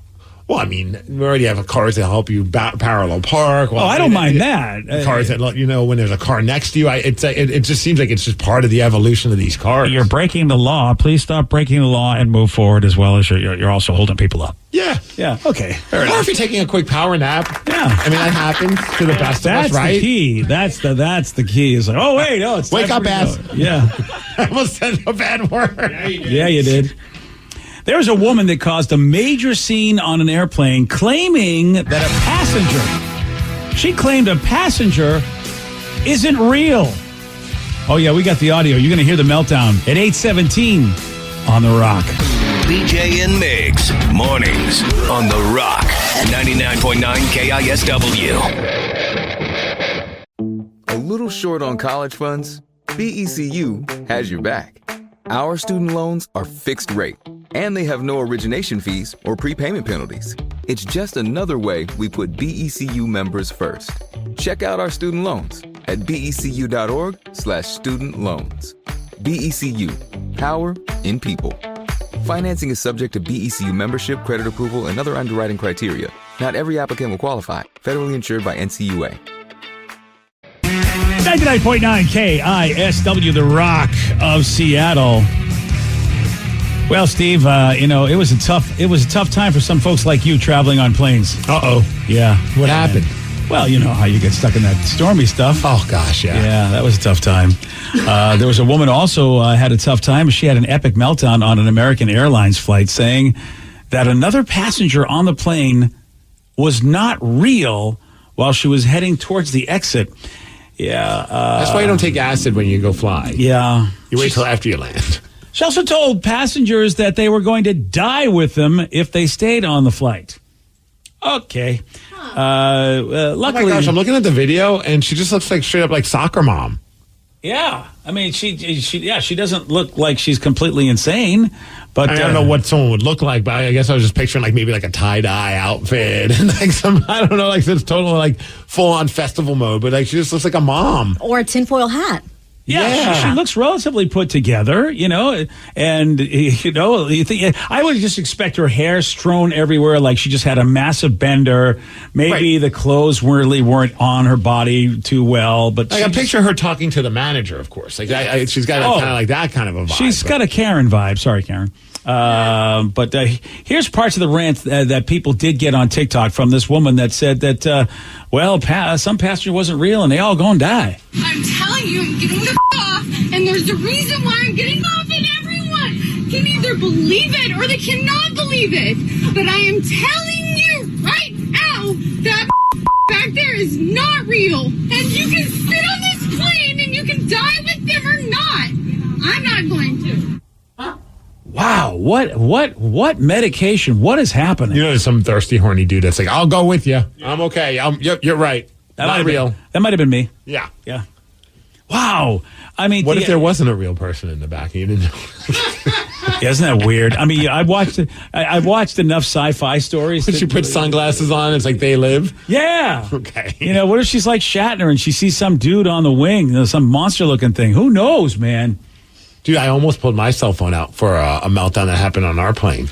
Oh, you have a duty. Well, no, dude, I was about to, but then props or maybe shame on the flight attendant guy who was able to calm down this situation before it was about to escalate. Oh, come on, flight attendant guy. We've got recordings to make. And we're in a row. My wife, my kid, and I were all in one row. But the person that's sitting right next to me across the aisle, right across on the aisle seat. I'm in the aisle seat and they're in the aisle seat.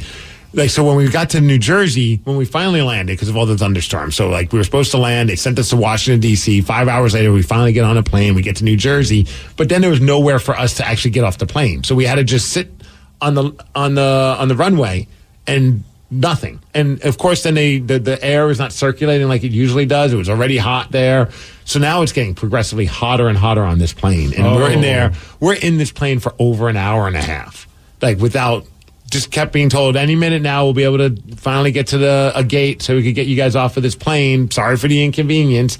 And it sucked. It was getting hotter and hotter. And, you just start watching the patience of certain passengers going down and down and down and down. The lady next to me, she's starting to get more and more mad. And then she finally worked her up to a frenzy, and she starts hitting the button. And even the flight attendant's like, can people stop hitting the buttons unless it's really an emergency? And she hits it. She's like, it is an emergency. I'm like, oh, boy, here we go. Here we go. And now Here she we starts go. cursing, and she's like, I'm hot. And the guy comes over, and he's trying to calm her down. She's like, effing this and effing, I'm like, oh, great. I got a kid here. My kid still thinks this is the best trip ever because she loves being, she's literally moments before this happened goes, this is amazing. I'm like, oh, yeah, totally amazing being stuck on a plane for nearly 2 hours. She's loving that. She thinks it's great because she loves being on a plane. This woman, understandably, is losing her, she's getting more and more upset. But the guy calms her down. He's like, I'll get you some ice to cool you off, whatever. And I think she finally realized I should probably calm down. But I was like literally grabbing my phone. I'm like, oh, we're about to get this moment on, like I'm right next to her. This is going to be awesome. But she calmed down, unfortunately. Oh, yeah, man. But you had a moment. The best part, and even a couple passengers on the plane, they even mentioned something to us, including her friend or her family member. As she's melting down with the flight attendant, my kid likes to just sing random songs. And sometimes she makes up songs, and sometimes she'll just sing songs she learns at like Sabbath school. So while she's cursing and yelling, I hear my child going, Jesus loves me, yes he does. And I'm like, you couldn't time this better. And the lady that was friends with the woman who was on the meltdown, as we're finally all getting off, she goes, hey, I liked your kid's songs. I'm like, you did. Oh, look at that. She tamed the wild beast. Oh, it was classic, BJ. It was such one of those moments where you're just like, oh, here we go. This is the moment. And I understood why she was mad, though. Like, how do you keep people on this plane for nearly 2 hours and not give us some sense of, like, cool air? Yeah, you can get sick. I know me, I get sick when it gets hot. And Yes. so it was nice that they gave her some ice because I would have been afraid of throwing up. I would have been like, dude, I think I'm going to throw up on this. I almost became one of those people that tweeted at the airlines. You know what I mean? Like how like someone like will just bitch on Twitter. Yeah.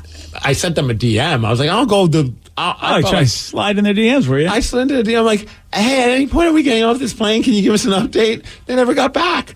And I'm like, I'm seeing they're replying to all the people who are being douches to them on the public forum. I'm like, well, so I'm trying to do it the nice way, like, send a DM. Oh, I see. So I thought you were Customer kidding. care. So you literally you sent a private message so they wouldn't get on blast. I even said, hey, the lady next to me is about to have a meltdown because this is before the meltdown started. My kid's been on this plane. Like, can you give me is there any update that you can give us just so I can understand what's going on? Like, and they never got back, but I'm looking at they're replying to people who tweeted at them publicly, bitching at them. Wow. And I'm just like, you try and take the high road, slide into someone's DMs. Yeah, look at that. Should have just taken the public scrutiny mode. The squeaky wheel, baby. I know, but I was like, I don't want to be that person. But apparently, that's the only way you get answers. Dude, it is frustrating, and I don't know how they don't give them more information. And why don't they just start spitting out like something? Like get like the rags that are cool or something, because hot planes ain't cool. No, especially when you're just like, when are we getting out of this hot box? And then you give credit. Like, I understand the pilot's doing the best they can, but they keep coming on and going. In about 5 minutes, we should be finally be able to get off this plane. I'm like, stop lying. Like, I don't know if you're lying to us or just don't tell us. Just say, I don't know when we're getting off this plane. I wish I did too. I'm sorry. As opposed to in 5 minutes we're getting off, and then an hour and a half later we're still not off the plane. Yeah, that sucks. You're right. Yeah. And I wonder if there's some school of thought that says, oh, just keep saying it's a couple minutes rather than tell them the truth that it's going to be an hour. Yeah, I don't think people like that tactic at all. I don't like it. No, I mean the people around me didn't like it. Did they let you use the bathrooms? No. One woman tried to use one of the bathrooms, and they're like, "Sir or ma'am, please sit back down." And like, I was like, I thought this is when the revolt really happens. Well, that's what it would have been with me. Yeah, I would have said, look, you don't understand. I have a medical condition, and I need to use. That's what because if you're on the runway for an hour, because I time it. Yeah. They go, hey, get up there for 20 minutes before you go. I'm like, zing, do the bathroom thing. Because they give you liquids. Yep. They give you, and then I go, all right, well, the plane will land. I'll have time to run to the bathroom at the airport. And when there's a delay like that, forget about it. It's like, you got to let me use the bathroom or I got to imagine if someone said, hey, I have a thing. I need to really use it. That I would hope that they would have bent the rules a little bit for that. But this lady just quickly sat right back down. Like she didn't really put up a fight about it. Like I think she just got up because she had to go. Yeah, I would have hit the button. Yeah. I would have had to. Said, look, I got a medical condition. If I don't, it's not going to be good for me. That'll just, go number one in the barf bag. Well, that would have been the thing that I would have done. I would have been that guy. Dude, I had to do that. Give me a cup, miss. We went to Huntington Beach, and it took forever to get there while we were in Disneyland in California. Oh, yeah. And both my wife and I, we were drinking a little too much water. And so we finally we need to park. We need to go to the bathroom. We finally park, and I'm like, I'm literally not going to make it to the elevator, like where we parked. And my kid had to witness Dad grab a can, and she thought that was hilarious. Oh, boy. Like, she didn't see me doing it, but she knew, like, Daddy had to go to the bathroom and throw a can in a parking lot. It's in ground. No one else showed up. It was quiet. Oh, man, dude, that's tough because you have to have good aim or you got to risk, slicing yourself up. Okay, the aim was good, and I didn't have any risk of that. Oh, yeah. See, my aim is not good. I would have, that's a good at you. And then, it was enough just to get me to it was like one of those things where it's like, oh, this is going to keep going. So you luckily could stop yourself. But, oh, good for you. Yeah. Oh, so you were able to go, all right. My wife was not happy. She was not embarrassed, unhappy, mad that I have the body part that I can do that. Yeah. Because she's like, you suck. Like, I have to go just as bad as you, but I can't do that. And I'm like, I don't know what to tell you. Sorry, kid. I got to go really bad. Yeah. Oh, man, dude. That's the worst. And then we realized when we get there, like, Huntington Beach just sucks. Yeah. It's not the greatest. And, like, Danny, I was telling Danny, he's like, yeah, dude, unless you're in, like, your 20s and you want to party, Huntington Beach is not the place to go. No. Sorry, buddy. Especially that prepping for 4th of July, it was bonkers there. Yeah. So then we was like, let's get out of here, and we went to Newport Beach. Oh, yeah, Newport Beach. I know that. Newport Beach is really nice. Oddly enough, like, that's where we wrote in the sand, like, an announcement for us having a kid, and we ended up posting up at the same exact spot. Didn't even realize it. So that's kind of a fun thing. The one unfun thing, if that's a word, is parking around there. It's not cool. No. We're driving around. It's like everyone's looking for a spot. So finally, we're like, oh, there's an old spaghetti factory, and they have a parking sign, public parking. I'm like, well, let's just park there. Hell, could even eat there if we wanted later on or whatever. We get them there, and the guy's like, yeah, can we park here? I'm like, yeah, $80. Oh! Like, $80. Well, July 4th. I know. I was like, at that point, like, what are you going to do? Like, there's no other options. He's got us by the he does. Wutski. So I'm like, $80. Whoa. And then he's like, oh, cash only. I'm like, I don't have $80 in cash. I got a card. He's like, well, you can Venmo me. I'm like, this seems so shady. Yeah, it sure does. So, of course, I did. Yeah, of course you did. And then he's like, and I need your keys to your car. I'm like, what am I doing? Am I an idiot? Or, like, I'm an idiot for paying $80. But, of course, like, I realize, like, the way they're parking everybody, if someone has to get out, you have to move cars around. So, I was like, in a weird way, I'm like, I have his name now from his Venmo. So, if it's probably better than handing over cash. I'm trying to rationalize my stupidity. Yeah, I think you're doing okay. I think you're safe. Then we get there, and later on in the night, then, of course, like, if you want to eat at Old Spaghetti Factory, it's a $5 valet. Wait, what? I was like, man, did they know, like, while they're not open, that there's, like, a whole, like, parking rack? I'm sure they do. I'm sure it's, like, part of the same company. Oh, I didn't realize that. You figured you'd be grandfathered in for the night. Well, I mean, I'm sure I could have. Like, I could park there all day with that $80. But I was like, man, it's just funny that later on in the night, someone pulls up to just go eat at the Old Spaghetti Factory. They're paying $5 to park. Oh, that is a good point. Yeah, you got screwed. Yeah, I totally got screwed. Yeah. Good job. $80. How was the Old Spaghetti Factory, though? We didn't eat there. Oh. Congratulations. Oh, man. At a protest, BJ. I don't blame you. Did you get to avoid all the little rides and carnivals and stuff that they have over there, or did Tatum see that and want to do it? We didn't see any of that. We saw it over at Huntington Beach, but she didn't care. Okay. She was just fired up to run around in the sand and in the water and pretend to surf. Like, she thought, I think the beach might have been her favorite, or she called it Seaside. That was her favorite part of the entire trip. Really? Yeah, she loved the beach. Yeah, it's a good beach. It was super fun. Yeah, they got that quiet-ish compared to Huntington. It's like, oh yeah. Yeah. Oh, yeah. Huntington's insane. Bonkers. Man. Yeah. And Danny's right. It's, it's definitely, it's an iconic beach. It's where it's Surf City. It is. I mean, it's the Beach Boys sang about it and all that. Yep. But, it's a beating. But when you get there, you always want to be like, I want to rent one of those houses right on the strip. Yeah. But I was like, then you look at the prices, you're like, I don't want to spend. No, I don't. But it looks like it would be so much fun. Yeah. Everyone's having a blast, just partying, and they can just walk right outside and there's sand right at their footstep. That is pretty cool. Yeah. But then again, it's a game for the young, my friend. Yeah, most of the people seem like either they were like super wealthy or it was like 30 people crammed into like a house that probably slept 4 really. Yeah. But it was all like 20 somethings just there to party. Welcome to the West Coast. Good job, buddy. Oh, it's a blast. Yeah. Minus that $80 parking. Oh, man, I should get in that business. Well, I was thinking about that. Then the parking lot was full, and I wasn't even the closest to the beach. Like, there were other people doing the same kind of... I'm like, I bet they were charging $100. Yeah. Yeah, it's. I mean, this time of year, like you said, getting ready, oh, man, it's tough. It's just bonkers. Even by Newport Beach, because that's where Kathy has the apartment, and we just walk to the ferry and take, because you can't drive. It's just that time of year driving is insane. I don't get the people that try and park actually where, like, right next to the sand. And then you see, like, everyone trying to move around. There's some guy in a Lamborghini trying to, like, maneuver around. I'm like, how are you even feeling comfortable driving in this S show in a Lamborghini? Yeah. Is beyond me. I guess you want to show off that you have a Lamborghini. And there's so many of them down there, too. They just want to show off. You see so many of those fancy vehicles down there. But nobody's moving. Yeah, because they know if they get hit by anyone, that you're going to have to pay up them a lot of money. I was scared to even, like, walk near it. I was like, I don't want to trip and bonk into it. I know. Yeah. Yesterday, Steve, he did get this one right. The 4th Harry Potter novel is titled what? Oh, you're not even helping me with a little bit of the Wizarding World. No. And the Sorcerer's Stone. No. No, sir. Harry Potter does Dallas. No. All right, maybe you didn't get this one right. I mean, I had confidence in you. I thought you were the guy. No, you let us down. Failure. But Danny and I both know it's the Goblet of Fire. Come on. Everybody knows that. Except Steve.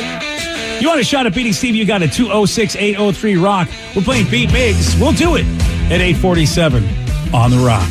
Today's podcast was brought to you by Travis Gagne, bankruptcy attorney. He's here right now and has agreed to answer more of your questions about bankruptcy. Here's a question from a listener. My house is currently in foreclosure. I've stopped making payments. What can I do to save my house? If you're already in foreclosure behind on your mortgage, you can stop the foreclosure by filing a bankruptcy. There's different types of bankruptcy. Chapter 13 can help you catch up on your house payments if you're behind. It would mean that you'd have to start making your house payments again and catch up on the amount that you're behind over 5 years. You could also take off or strip off your second mortgage, which would help you to reduce your housing payment every month, especially once you're done with the plan and done catching up on your first mortgage. We could also try to buy you some time by filing a Chapter 13 case. Filing a Chapter 13 would definitely stop your foreclosure. Thanks, Travis. If you have more questions about bankruptcy, you can reach out to Travis anytime at choosetherightchapter.com. That's choosetherightchapter.com. And thanks for listening. Aumenta el desempeño de tu vehículo y ahorra gasolina con O'Reilly Auto Parts y Lucas. Llévate 2 botellas de tratamiento para combustible Lucas por solo $10. Además, obtén puntos dobles o rewards con esta oferta. Detalles en la tienda. Realiza tus compras en tu tienda O'Reilly Auto Parts más cercana o visita O'ReillyAuto.com. O'Reilly Auto Parts.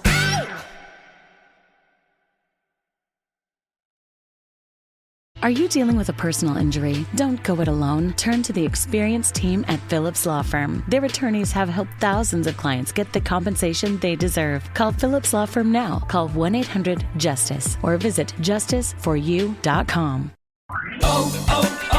O'Reilly. Aumenta el desempeño de tu vehículo y ahorra gasolina con O'Reilly Auto Parts y Lucas. Llévate 2 botellas de tratamiento para combustible Lucas por solo $10. Además, obtén puntos dobles o rewards con esta oferta. Detalles en la tienda. Realiza tus compras en tu tienda O'Reilly Auto Parts más cercana o visita O'ReillyAuto.com. O'Reilly Auto Parts.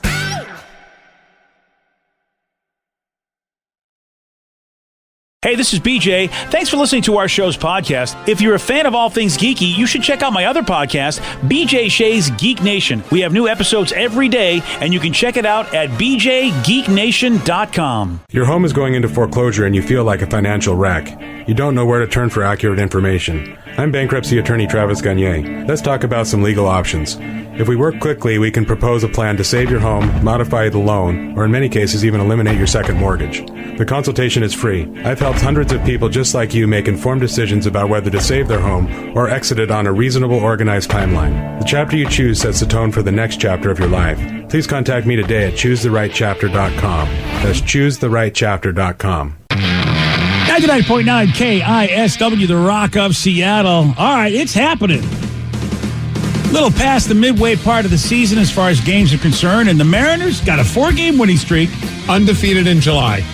Yeah. The boys of summer are here, BJ. Oh, it's finally happened. Summer's heating up, so the M's, and you need to wear the appropriate gear. So head to the Rock Shop as we got you covered with the KISW baseball tee. 2 different styles. These are the 3/4 sleeve baseball shirts, you know. We got home, we got away. Which one you want? Root those Mariners on because it could get special. It could get special as things heat up. Get the Rock baseball shirts at the Rock Shop at KISW.com. Let's play B Migs. It's time to play the game. So everybody scream his name. Beat Migs, don't be a loser. Whoa, Beat Migs, you're a loser. Who's ready to be Migs? Oh, yeah. I know Justin from Everett is. Justin, are you there? Good morning, everybody. Good morning. All right, Steve, now get out. Goodbye. For those playing at home, Justin has 60 seconds to answer 10 questions. You can pass all you want, but you only get 3 guesses per question. Are you ready? Send it. What U.S. president coined the phrase good to the last drop, referring to coffee? Pass. What ingredient provides the pearls in bubble tea? Boba? No. Gelatin? No. Pass. Which 2008 comedy had the tagline, put this in your pipe and smoke it? Half baked. No. I'll come back to it. Oh, no. In what European city did Princess Diana suffer her fatal car crash? Paris? Yes. The branch of biology that deals with the study of plants is called what? Botany? Yes. What number did Derek Jeter wear on his New York Yankees jersey? I hate Jeter. 4? No. 8? No. 12. No. Carol Baskin became a household name after being in what Netflix documentary? That was the Tiger King? Yes. What was Toyota's first popular hybrid car called? The Prius. Yes. Okay, with that, you get 4 correct, Justin. All right. A little shaky in the beginning there, but then you got a few correct. All right, we'll see how Steve does with that. Yeah, I feel like Steve is going to win. But the one time I have faith in Steve. We'll see. We'll see. Steve, are you ready? Oh, yeah. What U.S. president coined the phrase good to the last drop, referring to coffee? Ooh, I'm going to go with Eisenhower. No. Roosevelt. Yes. What ingredient provides the pearls in bubble tea? What ingredient? Tapioca. Yes. Which 2008 comedy had the tagline, put this in your pipe and smoke it? Comedy? Yes. Half Baked. No. Harold and Kumar Go to White Castle. No. How High? No. In what European city did Princess Diana suffer her fatal car crash? Was that in Paris? It was. The branch of biology that deals with the study of plants is called what? Botany. Yes. What number did Derek Jeter wear on his New York Yankees jersey? Oh, crap. He was number 2. He was. Carol Baskin became a household name after Tiger being in King. what? Yes. What was Toyota's first popular hybrid car called? Prius? Yes. What gas makes soda bubbly? Carbonation. No. Hydrogen. No. Methane. No. Jimmy John's known for being freaky what? Fast. Yes. And with that, you get 8 correct, which is a win. 8-4. Oh, sorry, Justin. I'll be back, Migs. I'll see you then. Yeah. Get to the chopper. That's it. Hasta la vista, baby. It's not a tumor.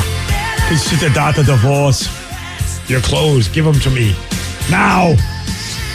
That's all I got. Thank God. Who is your daddy? What does he do? That's all I got. Oh, does anyone know the 2008 comedy that had the tagline, "Put this in your pipe and smoke it"? Is it Super Jaime? It's Pineapple Express. Come on! How do we forget that one? That's a good one. Oh, that's so bad. And then what gas makes soda bubbly? Is it is it carbon? Carbon dioxide. Oh, carbon carbonation. I should have went that. Yeah. But you still won 8-4. Yeah, who cares? Good job, Steve. Yeah. Yeah, you know what? You're doing okay for yourself. 9 right, 8 right, doesn't matter. Yeah, it doesn't matter at all. Oh, Pineapple Express. Just been watching the Fabulous Gemstones. The Righteous Gemstones. That's it. Yes, because Danny McBride's in that, and of course he's still Danny McBride. He's still just killing it. He's so good. He's just so awesome. So there's a poll that was out. Okay, they said, all right, man, what is the most annoying thing that you always seem to forget? Oh, this is 100% me. Okay. This poll was made for me. Oh, man, there's a lot. This weekend, I had that moment, or even yesterday, as we were leaving the hotel, I was like, I don't know where I put the rental car keys. Oh, yeah. Like, we just left the room, and I was like, looking at my wife. My wife's like, what's wrong? I'm like, I don't know where the rental car keys are. I have no idea where I put them. Somehow they ended up in a bag that I'm positive I didn't put them in. I think Tatum put them in there. Oh, that's a beating. Because I left them on the counter right by where the TV was at the hotel, and they weren't there, but I didn't even think anything of it. And as we were leaving the room, I'm like, don't know where these keys are. I don't know what we're going to do right now. This sucks.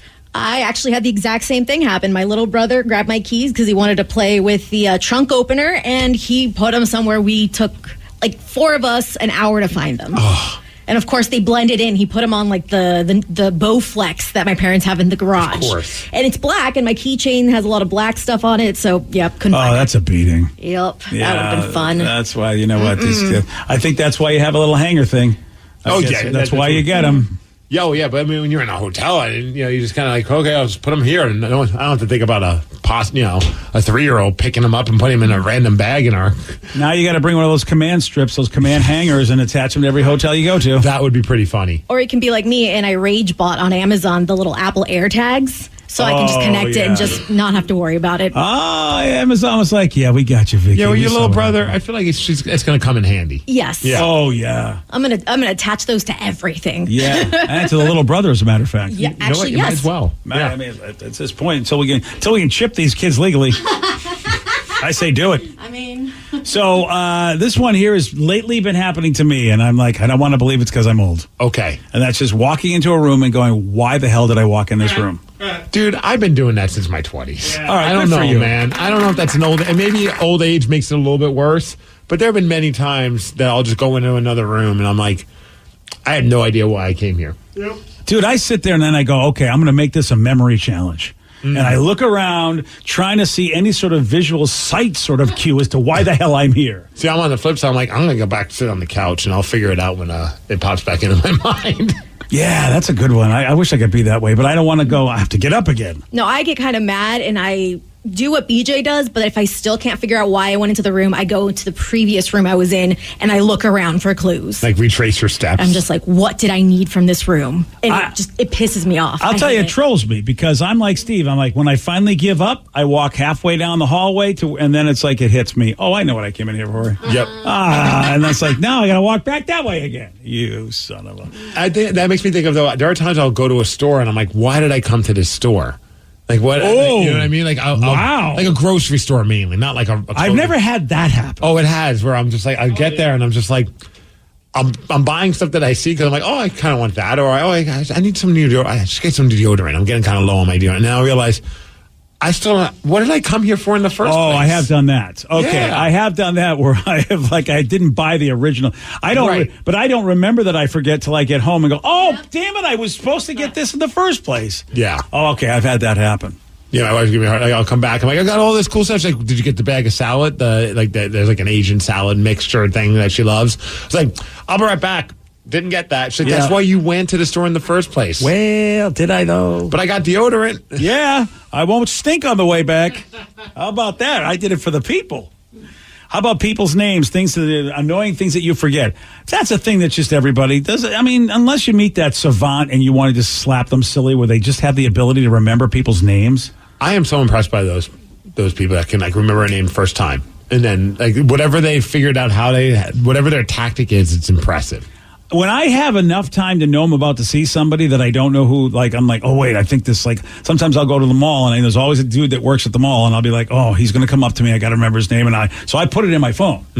But it's been months since I've seen the dude. But then you got to remember where you put it in the phone, or do you have like a folder? I call it, so in my iPhone I go, it's Bellevue Square Mall guy. And then it puts in there, then I go to the notes where his name is. I can't give you a hard. There have been times where I've done that, where it's like I meet people, a listener, and I'm like, I'll write it down. Like, oh, next time I run into him, because I'll run into him at the gym or something like that. But I'm like, I don't remember where I put it in my app. Like, I have no idea where it is. See, that's why you have to have Bellevue Square Mall guy. Yeah. But what if you meet multiple Bellevue Square Mall people? Then I have like bearded Bellevue Square Mall guy. Everybody has that as their name. So I've got his first name. It's like Jimmy Bellevue, and his last name is Bellevue Square Mall guy. And then there's Joey Bellevue Square Mall guy. And then the notes I put, one's got glasses. What I get irritated is the places that have high turnover. Like, I want to say, how dare they? Like at Zulu's game store I love to go to, I had names for everybody because they have a lot of employees, and I want to, like, remember their name. And if they ever saw that this way I describe them, I would get arrested. Okay. Because, here's one guy to fat guy, here's one guy to bald guy. Sally with the sweet hoots. Yeah, exactly. They could never see that. But then the turnover happens, and then I run into it. I got my phone, I'm ready to go. I do all the prep work before I walk in, and then there's somebody I don't know. It's like, you don't have sweet hoots. Who the hell are you? Oh, so you'll prepare yourself. Yeah. Because I was wondering about that. Like, if you run into him, you're like, hold on 1 second. Hey, Jimmy, how's it going? I do that if I see somebody from a distance and go, oh, man. I have to do it with Danny every time I want to, like, talk about his kid because I don't know if it's one L or two L's. Oh. And I always forget how many L's Lily has. I have no idea. I think it's one. No, it's two. Yeah. I'm never writing Lily. Well, every once in a while, I'll go, I hope you and Lily have a good time, or, fair. Whatever. Yeah, it's just like, and then I'm like, as I'm writing, I'm like, oh, Danny got mad when I said his last name wrong one time. He'll get mad if I don't put the extra L in there. I got mad. I just told you how to say it right. He came at me, Steve. I don't know how you thought A-hole was his last name when it starts with the letter Z. I know, it's Asholi. I thought it was something different than Asholi. You're right, Steve. It was kind of rude. Yeah, I'm sorry about that. It wasn't even close. Yeah, so there you go. There's my life right there. Forgetting everything. You know what time it is? Yeah, it's time for you to get loose. Because you're the listener. You're going to be on the loose. You pick the topic. You guide the show. Call us. Text us at 206-803-ROCK. We got your calls. We got your texts at 917 on The Rock. BJ and Migs, mornings on The Rock. 99.9 KISW. 99.9 KISW, The Rock of Seattle. It's Listeners on the Loose. Brought to you by the Shane Company. Listeners on the Loose, where you pick the topic, you guide the show. 206-803-ROCK. That's the number to call. That's the number to text. 206-803-ROCK. Remember, you got to follow Steve's rule. It's a simple rule, BJ. Show some energy and bring it. Otherwise, we're going to have to gong you. And then say goodbye. 206-803-ROCK. The number to call. The number to text. Daryl in Kent, you are on The Rock. How's it going? Hey, Daryl. Welcome to the show. What you got, buddy? Hey, I've a long time listened forever and never called in, but thank you. All the times you guys talk about Arnold, I just had an awesome Arnold story for you guys. Oh, really? Okay. We love Arnold. Yeah. So I was in Sun Valley this last week, and you always hear you might see him or one of the guys over there. Imagine you're looking at a balancing scale with everything you do for other people on one side and everything you do for yourself on the other side. If it isn't balanced, maybe it's time to spend a little more time on you. And therapy is a great place to start. BetterHelp connects you with a licensed therapist online who can help you find that balance and stick to it. Visit BetterHelp.com/positive to get 10% off your first month. That's BetterHelp.com/positive. If you have sleep apnea and struggle with CPAP, consider that CPAPs were invented in 1980. Do you even remember 1980? Everyone's house had one telephone. There were like 4 TV channels. Come on. You played video games in arcades and watched movies in theaters. GPS was a folded map and a helpful gas station attendant. And social media was inviting the neighbors to come look at your vacation pictures. A lot has changed since 1980. Now, for people who struggle with CPAP, there's Inspire. Inspire is an implanted device that treats sleep apnea inside your body at the click of a remote. It's the only FDA-approved sleep apnea treatment of its kind. While you sleep, Inspire keeps you breathing normally and resting comfortably. No mask, no hose, just sleep. To learn more, visit inspiresleep.com. Inspire, sleep apnea innovation. Inspire is not for everyone. Talk to your doctor to see if it's right for you and review important safety information at inspiresleep.com. Whoa, yeah. Nope. Yeah. Well, I'm sure it was a great visit with Arnold. Man, damn bad words, because nothing got me more excited. Someone met Arnold Schwarzenegger. Do you want to give him another chance? Do we have enough power in the shields? I mean, I do, but I don't, kind of a thing. Oh, you know what I mean? Yeah, Danny's waving you off. Not yet. Not yet. Give it a few minutes. A few minutes. Okay, we don't got to be. All right, Joey. Keep him on hold. Keep him on hold and tell him he'll just have to wait, and we'll have to take another text, and we'll see. Joey, what's up. put him on hold and tell him you need this time to reflect on what you've done to us. Yes. You were timeout. You were going to tell us about how you met Arnold Schwarzenegger, and then all of a sudden you got yourself the S scared out of you. Yes. And also got the S taken off the radio. Which is unfortunate. Yeah, it happens. You know, the government says it's a bad word. We don't. We think it's a fine word. It's an awesome word. Yes. Hey, someone texted in earlier, we were talking about how keys were lost, and Vicky now has an Apple AirTag on, or she ordered one to put on her keys. That way when her little brother hides her keys, she'll know where to find them. And someone asked a very simple question: what is an Apple AirTag? Oh, Not well. everyone knows about these things. Yeah, well, Vicky, you're the one that just ordered it. It's it looks like a little disc, and you could either put it on a keychain. I've seen you could even buy like a little card that you can slide it into, and it's basically like a little finder, like a tracking device that you can connect it to an app on your phone, so you can see how close something is. I've seen people put it on their suitcases, in their backpacks, wallets, everything. On their car. Yeah, there's been some weird stories about people finding them in their vehicles. Yeah, I'm not saying to do it for bad reasons. No. But for some people, maybe like, hey, I don't want to drop that kind of money on like, a low jack system or something along those lines. Is a way to at least be able to find your car if it never got taken, not to spy on someone. Or if you've been in the mall for way too long and you forgot where you parked. Perfect. So. Oh, yeah. Or if you're parking at major events, like you're going to go to something at the Gorge, hey, you got to know where your car is. Other apps, but like the Apple Maps, it's so nice that it just automatically will like drop a pin wherever you park. Yes. It came in so handy while we were getting around like all the beaches down in California. I'm like, I don't remember where we parked. I had to pee so bad I forgot. Do you have to enable that? Because mine doesn't always do that. I have never enabled mine that I know of. Oh, you have Apple. I'm using Google Maps. That's why. Well, that's your problem, man. Oh, so Apple just drops a little pin for you every time you park. Yeah, pretty much. That's a nice feature. It's like the way, it's something about the way that you like if you connect to Bluetooth or if you connect to Apple CarPlay, like it automatically. Yeah, when you turn off your car, it automatically is just like, here's where your last park low car.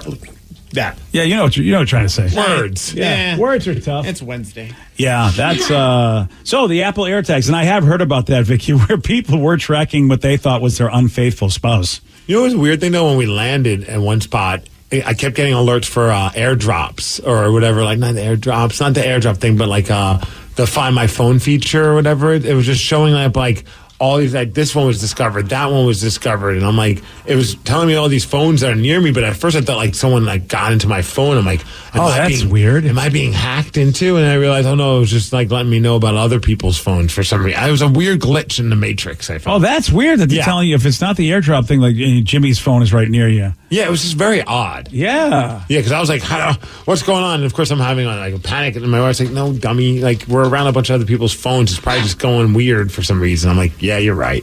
Good thing to have you around to tell me when I'm being a dummy. There you go. Look at that. It's good to have a tech expert.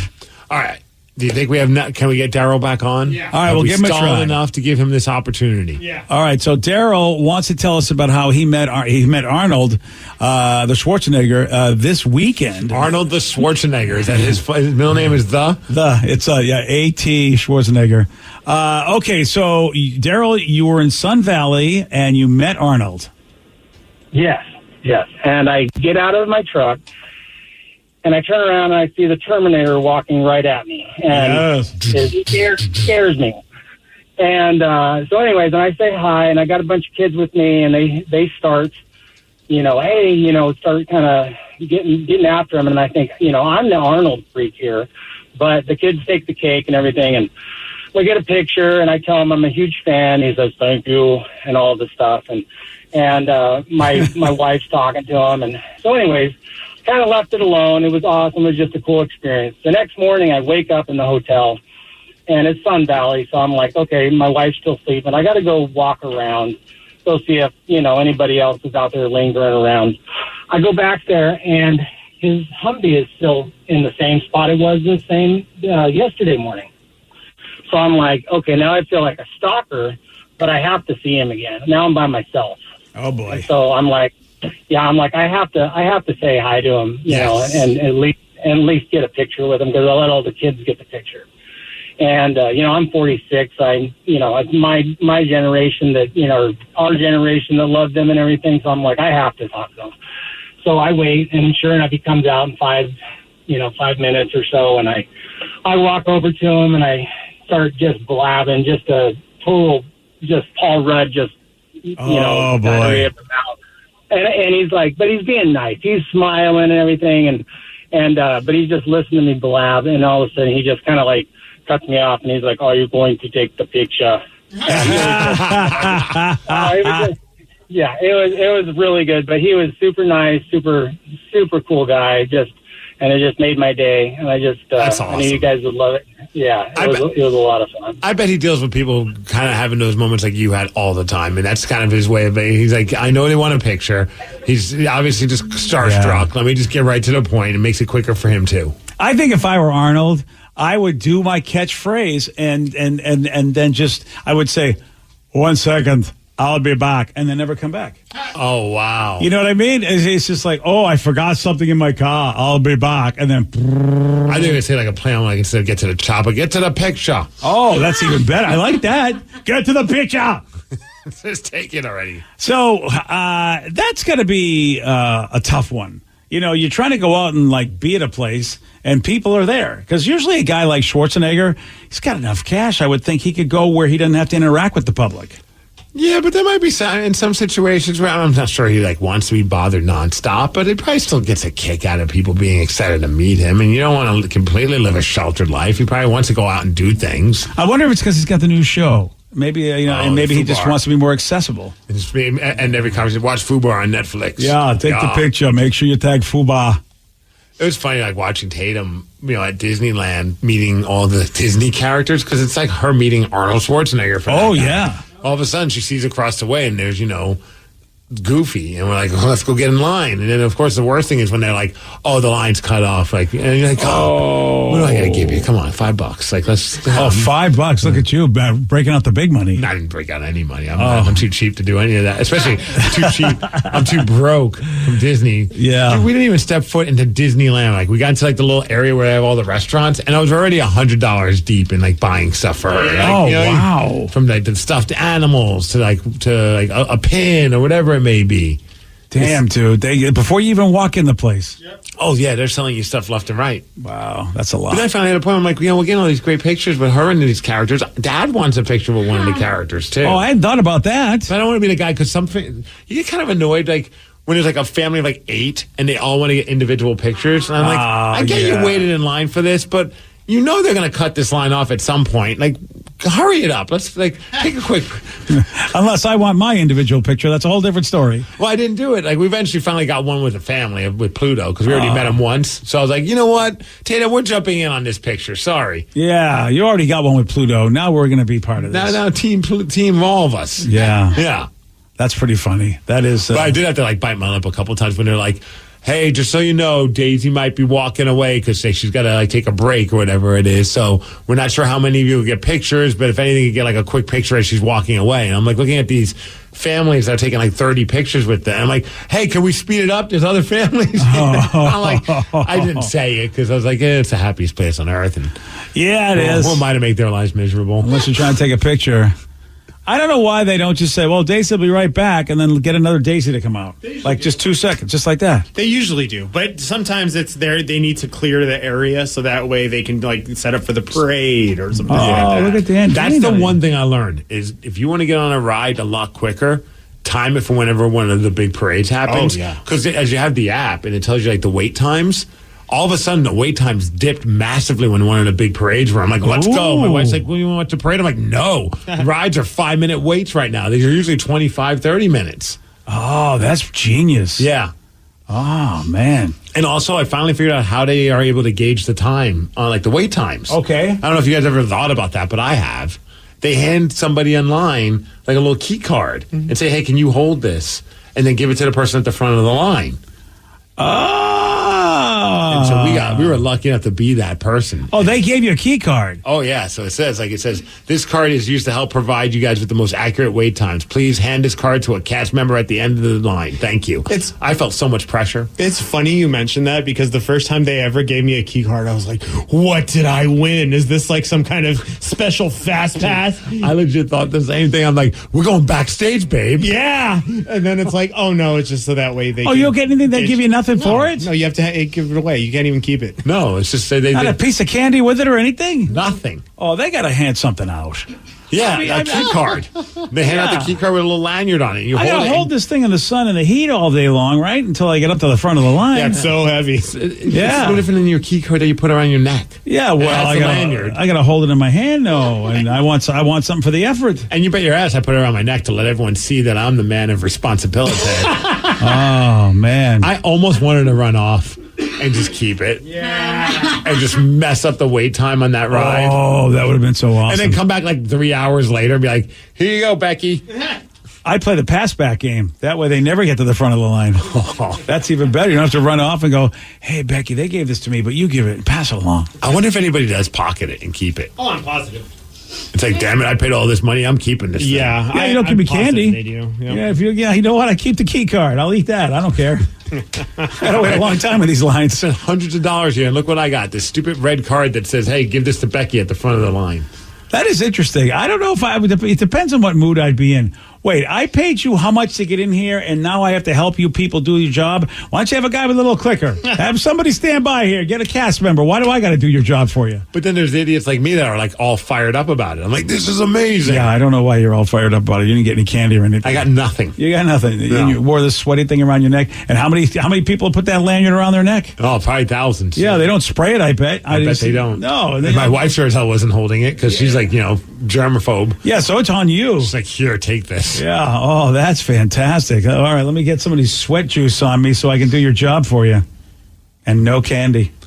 All right. Well, some of us look at it one way, others looking at it the other way. Yes, we do. I thought I was showing my daughter what a true leader is. Oh, that's what you were doing, huh? This is leadership, Tatum. Boy, right here. This is leadership. So Tatum Migs, can you tell me when it was you knew you'd be president? When my dad went to Disney World and he put a lanyard around his neck. That showed me what a true leader's about. That's right. That's what did it. You pick the topic. You guide the show. It is Listeners on the Loose. Call us or text us at 206-803-ROCK. It works for both. More of your calls, more of your texts at 933 on The Rock. BJ and Migs, mornings on The Rock, 99.9 KISW. 99.9 KISW, The Rock of Seattle.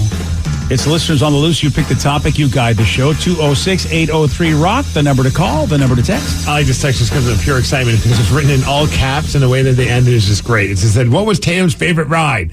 What is everyone's favorite Disney ride? BTW, I effing love Disney. Yeah!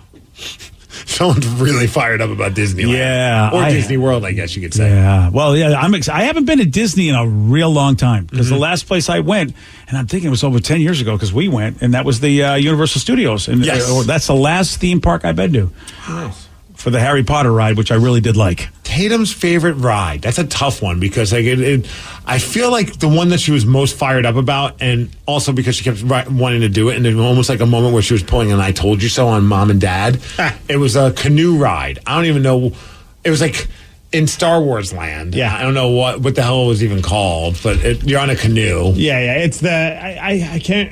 They just call them the canoes. I think the Rivers of America canoes. I don't even know. Yeah. Yeah. We go down there and they actually give you like paddles and like I guess you're not even on a real track. Like you legit are canoeing with a person in the front and the back, obviously helping make sure it goes in the right direction and stuff. But Davy Crockett, that's it. Explorer canoes. Wow, Davy Crockett, that's old school. Yeah, but they gave Tatum a life jacket, which was cool, and a little mini canoe, canoe.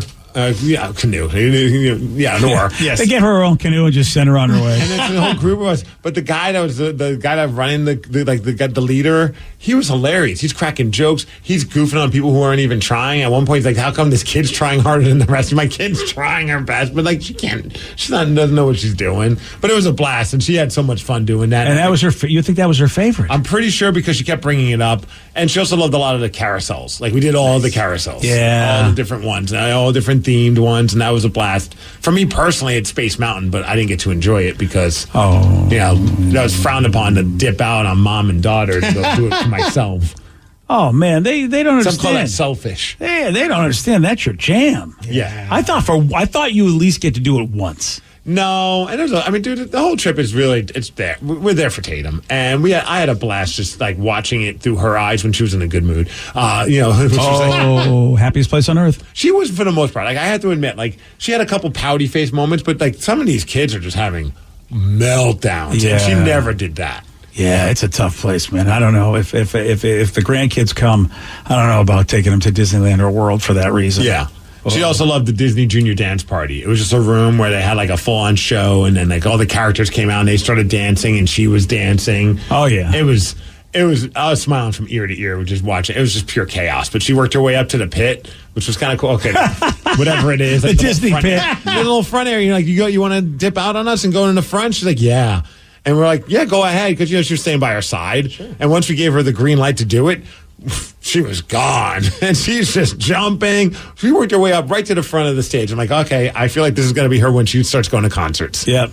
She's ready for emo night. Yeah, she's going to be the person right in the pit, coming home with bruises.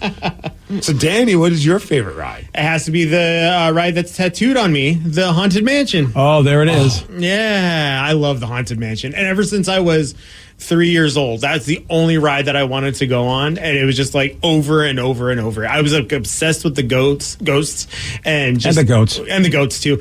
Wanted to see them, and now that they do in October through December, they do Nightmare Before Christmas overlay on it, so it's all Jack Skellington and whatnot, and it's so cool. Yeah, we tried to get her on that. She wasn't feeling that one. That was the end of the day, though. By the time we got near it. That's fair, and it's for like a 3-year-old seeing ghosts sometimes. I mean, if they're not weird like me, it might give them nightmares. The other one she liked a lot, and actually I enjoyed it too. It's very traditional and old school, but it was the Peter Pan ride. Oh, it's awesome! It's so good. Because you kind of fly and you like fly over the skies and there's stars everywhere. But it's super dark, so you don't know because it's like a kid. Like it could go one or two ways, and I'm like, oh, how's this going to go? And all of a sudden, I hear her go, everything's amazing when she loves it. This is amazing. I'm like, yes, okay, thank God. Yeah, that could be tough. That could be like Willy Wonka on the ride. Mm-hmm. Right. Like when it's dark and everything is. It could be like the longest 3 minutes of your life. Yeah. Just screaming bloody murder. Vicky, you got a special place. Have you been? I went when I was 12. Oh, just so last week. Yes, exactly. I did go to the Disney Paris once, but that one didn't have as many rides. Oh, so damn. I don't really remember. A bunch of pretentious characters, right? I know. Yeah. Joey liked the Pirates of the Caribbean, even though he doesn't remember it. That one's awesome. Oh man, I don't have any memory of that. Dude, that was you had so much fun. Dad never took you. He just says it to me. You liar! I know. I mean, do you remember Do you remember seeing the space shuttle lift off? Nope. Oh God! Why? See, this is why Dad took you to the moon. Do you remember that? At least? Does it go to the moon? I will argue that these memories. Hopefully, she remembers them, Steve. It is such a waste when your kid don't. They're like, I had Joey on my shoulders, and he, and you did. And we were in Florida. We were doing it, and it was such an epic launch. Any pictures? I don't know. That's a good question. Well, how do you take pictures when you got a kid on your shoulders? I don't know. The other parent pulls it out the camera and hits the button. Well, remember, this was a time where, you could have cameras, but I didn't have a phone. No, I know that, but typically people go to a theme park, even back in like the 70s and 80s, with a disposable camera. Yeah, but I guess for me, I was never that guy. I just didn't take pictures like on a ride. I might have taken like a picture with us at a ride, but I never thought of taking pictures on a ride. Oh, I got a bunch just of her on all the rides, her like doing the canoe thing as well. That's awesome. The cell phone phone, the photo feature on a phone it's a game changer. You'll have pictures that you just never would have even thought of having back then. That's true. I do want to ask Steve, did you go down the most parents' nightmare ride, which is Small World? No. Oh, I wanted to. I mean, that's really? fair. I love Small World personally, but most parents cannot do Small World. The Momski, not a big fan of it's the Small World, so we didn't even go anywhere near it. I was like, it's always a 5-minute wait. Why can't they do it? Is it the song? Oh, the song. Yeah, it's on song. repeat, and it's so slow. And if there's a backup on that ride, you're just stuck in there. It's the one ride you don't want to be stuck on. Right. Oh, boy. That sucks. Yeah, it's definitely, it gets a little obnoxious, the song. But I want to do it because it's a 5-minute wait. I'm like, I'm all for any ride that's a short wait. I want to do it. It's also really cool in there. They have the AC blowing in there. Because they know people hate it. Yeah, So they're like, you might as well make it fun for them at least. Yep. I've fallen asleep on that ride before. Oh, really? Oh, yeah. Congratulations. It is a slow-moving, just boring ride, but I feel like you got to do it. I agree. Yeah. Well, you didn't, did you? No, I didn't. That was the one, Mom put her foot down on that one. Good for Mom. And then it was like, I wanted to do someone said the Cars ride is their favorite. I wanted to do that one, but it was just, that was one that we watched it go by, and then once Tatum saw the speed of it, and even though it's not that fast, she's just like, no. And I'm like, well, I'm not going to force you to go on this one. I don't even know if you're tall enough, honestly, because I think it was like a 42-inch. That's fair. And I wasn't sure where she was at exactly. Is it like a roller coaster? No, it's just like a fast car, kind of. I mean, I guess it's kind of like a roller coaster, but you're not really... You're not going upside down or anything like that. Right. So it starts out as kind of just like a Peter Pan ride and takes you through the Cars ride. But then at the end, you go through a race on like a racetrack. And you're racing another car. And it gets up to probably 40, 50 miles an hour. Oh, whoa. Yeah. Oh, that's pretty cool. That is very fast. Springs. It's a lot of fun. Yeah. The racers. Yep. Oh, yeah. Look at that. Okay. Yeah. It looks cool also from when you're watching it from from walking around the park because they come zooming by. Yeah. They're pretty much on the car track. Yeah. Yeah. It's like basically like a little train track for cars. And then at the end of it, this is the part where you see as like just a regular Joe walking around. Oh man, and it almost looks like you're pod racing from Star Wars with the rock that you go through. Yeah. Oh man, that's a pretty good looking ride. No, it looks awesome. It's a fun one. Yeah. And typically it's a super long wait. Yes. Or you do like the lightning lane thing, which now you got to. How crazy is that? So you pay for the lightning lane thing, okay, right? It's like something like $15-20 a person for the whole day. And then you have the access to like a couple times during the day you can like, I want to do the fast pass for this ride. Or now they even have, you could do the fast pass, but now you have to pay an additional $15 or additional $25 or something. It's insane. Wow. We almost did I think it was the Mickey and Minnie's Railroad one. And it was like, oh yeah, you could go on this one for an extra $15 and you could go on like right now. Yep. It's crazy. See, and I'm that guy. They know me. I would pay that. Oh yeah, I did. Every time we went because I took Lily last year to Disneyland. Every time they offered it, I was just like, yeah, we have to do this. Like we're gonna go. Like we're here already. I'm not gonna not go on this ride. And you see the lines like 65-minute wait, or for $15, you can go on in the next 5 minutes. Yep. They know me. I'm doing it. Boy, they're making money. And I'm watching that video of the Cars ride. That's a sweet looking ride. It does look like a lot of fun. See, those things I'll do. I'll do those things.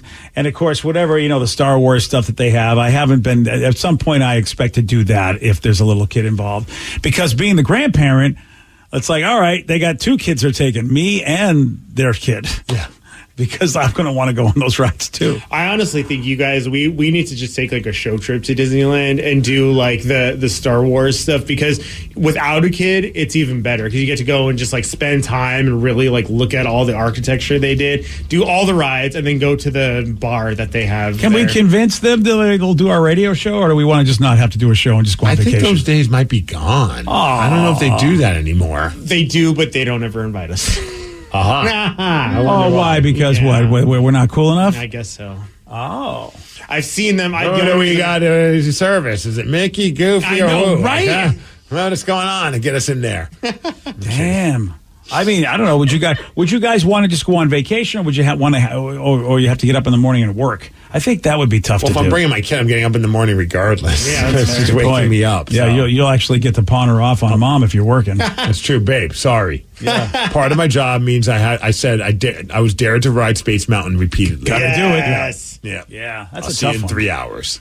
It is, man. That is a tough one to know. whether or not I want to work there and get there for free or pay and be on vacation. Do we get to interview Mickey? And do they roll out the red carpet? Are they going to give us like some like random one of the chipmunks or something like that? Like I don't know. One of the Chip or Dale? Which one do you want? Well, that's the thing. Like we got to wait in all these lines for all these characters, but then we walked into one spot and there's just Chip just hanging out. Yeah. No line, no handler, and we just walked up like picture. He's like, sure, I got nothing better to do. Yeah, sure. Why not? Nobody loves He me. didn't say that, but I kind of got that from his body language. Yeah, he's kind of like, I'm Chip. Nobody cares. Yeah, I was like, where the hell's Dale? Yeah. That was the weird part. He was like by himself. Dale is probably having to work the streets. Or contract negotiations, maybe. Oh, that's what it is. All right, we got a big question. Yes, That's Dale's a hooker. That's what I figured, because no one's taking pictures, so Dale's got to make money somehow. Poor Chip's like, I'm not going that low. I'll stay right here. I'll wait, Dale. But his stock has gone down because he doesn't have Dale with him. That's the problem. So Right. now it's like, oh, Dale's off, hooking, and I got to stay here. The only guy is this Vin Diesel's ugly brother coming over to talk to me. That's all I get. Oh. Well, I'm imagining what Chip would say if he was bitter. I think moderately less attractive is the but right term. remember, Chip's bitter. Okay, Yeah, that's fair. so he's going to be insulting. Okay, yeah, he's salty. Like Yeah, he's very salty. Yeah, Chip's okay. very My salty. bad. Silly Steve. It is we got a bigger question than that to answer, okay? Here's the biggest question that needs to be answered. What do Ryan Castle and a job interview have in common? I'm going to tell you at 9:50 on The Rock. BJ and Migs, mornings on The Rock, 99.9 KISW. And now, the Ryan Castle question of the day. What do Ryan Castle and a job interview have in common? Probably shouldn't be drinking. Yeah. That's what the guys from the men's room and I have in common. We all got loaded during our job interviews for this job. And look how it turned out. Yep, Hair Club was like, yep, they're one of us. Yeah. We tried that, because we did the same thing with Danny, as a matter of fact, but he ended up getting, sad drunk. Yeah. Well, he's a crier. Yeah, he Well, cried you a lot. use the same kind of question that you give to strippers. I mean, what do you want? Yeah. What am I going to do with all of this money and cocaine? And Danny said, I'm going to cry. Well, someone said they both make Steve sweat, Ryan Castle, in job interviews. Oh, yeah, they do. They both make Danny cry. Welcome back, everyone. Yeah. Steve folds under pressure. Yes. Do what you will with that statement. Well, there's a 39-year-old woman in Indiana. She was looking to get a job at her local sheriff's department, and she had an interview last Thursday morning. All right, wanted to be a sheriff, but instead of a job, what they gave her was a DUI. Because, the interview was at 8:45 in the morning, and they could immediately tell she was drunk. Oh, see? Nailed it. How crazy is that? You're going to work for law enforcement, and you show up for the job interview drunk. You know, that's right, but I mean, if you showed up to Walmart for a job interview drunk, I'd be, whatever. But you went to a police station drunk. At 8:45 in the morning. Yeah. Unless you were drunk from the night before, because God knows we've all been there. Well, she was twice the legal limit. That was some heavy drinking from the night before. She was nervous. Yeah, What kind of breakfast does she have? Yeah. Greyhounds. The breakfast of champions. Ryan Castle, I don't know. He has a 12-pack, and he might be drunk. Today's podcast was brought to you by Travis Gagne, bankruptcy attorney. He's here right now and has agreed to answer more of your questions about bankruptcy. Here's another question from a listener. I have a mountain of credit card bills and consumer debt. Can I still keep my house if I file bankruptcy? Yes, you almost always can keep your home and your house, your car in a bankruptcy. Depending on what type of bankruptcy you file, would depend on whether or not, for example, you can keep your vehicles if you have payments on them still. You can almost always keep your home if you're current on the payments on your home, even in full bankruptcy. In Chapter 13, you can also keep those items. If you're behind on your house, you could catch your house payments up in a Chapter 13, take off a second mortgage in a Chapter 13. So keeping your primary assets like a home and car is almost always possible in bankruptcy. Thanks, Travis. If you have more questions about bankruptcy, you can reach out to Travis anytime at choosetherightchapter.com. That's choosetherightchapter.com. And thanks for listening. Discover credit cards automatically double all the cash back you earn at the end of your first year, which means... Wait, hold up. Question for the audio engineer. Go ahead. Did I read that right? Discover automatically doubles all your cash back? Yeah, that's what the script says. So if I get a Discover card right now, I can earn twice the cash back. Apparently. Wait! Unlimited first-year cash back match. Only from Discover. See terms and learn more at discover.com/match.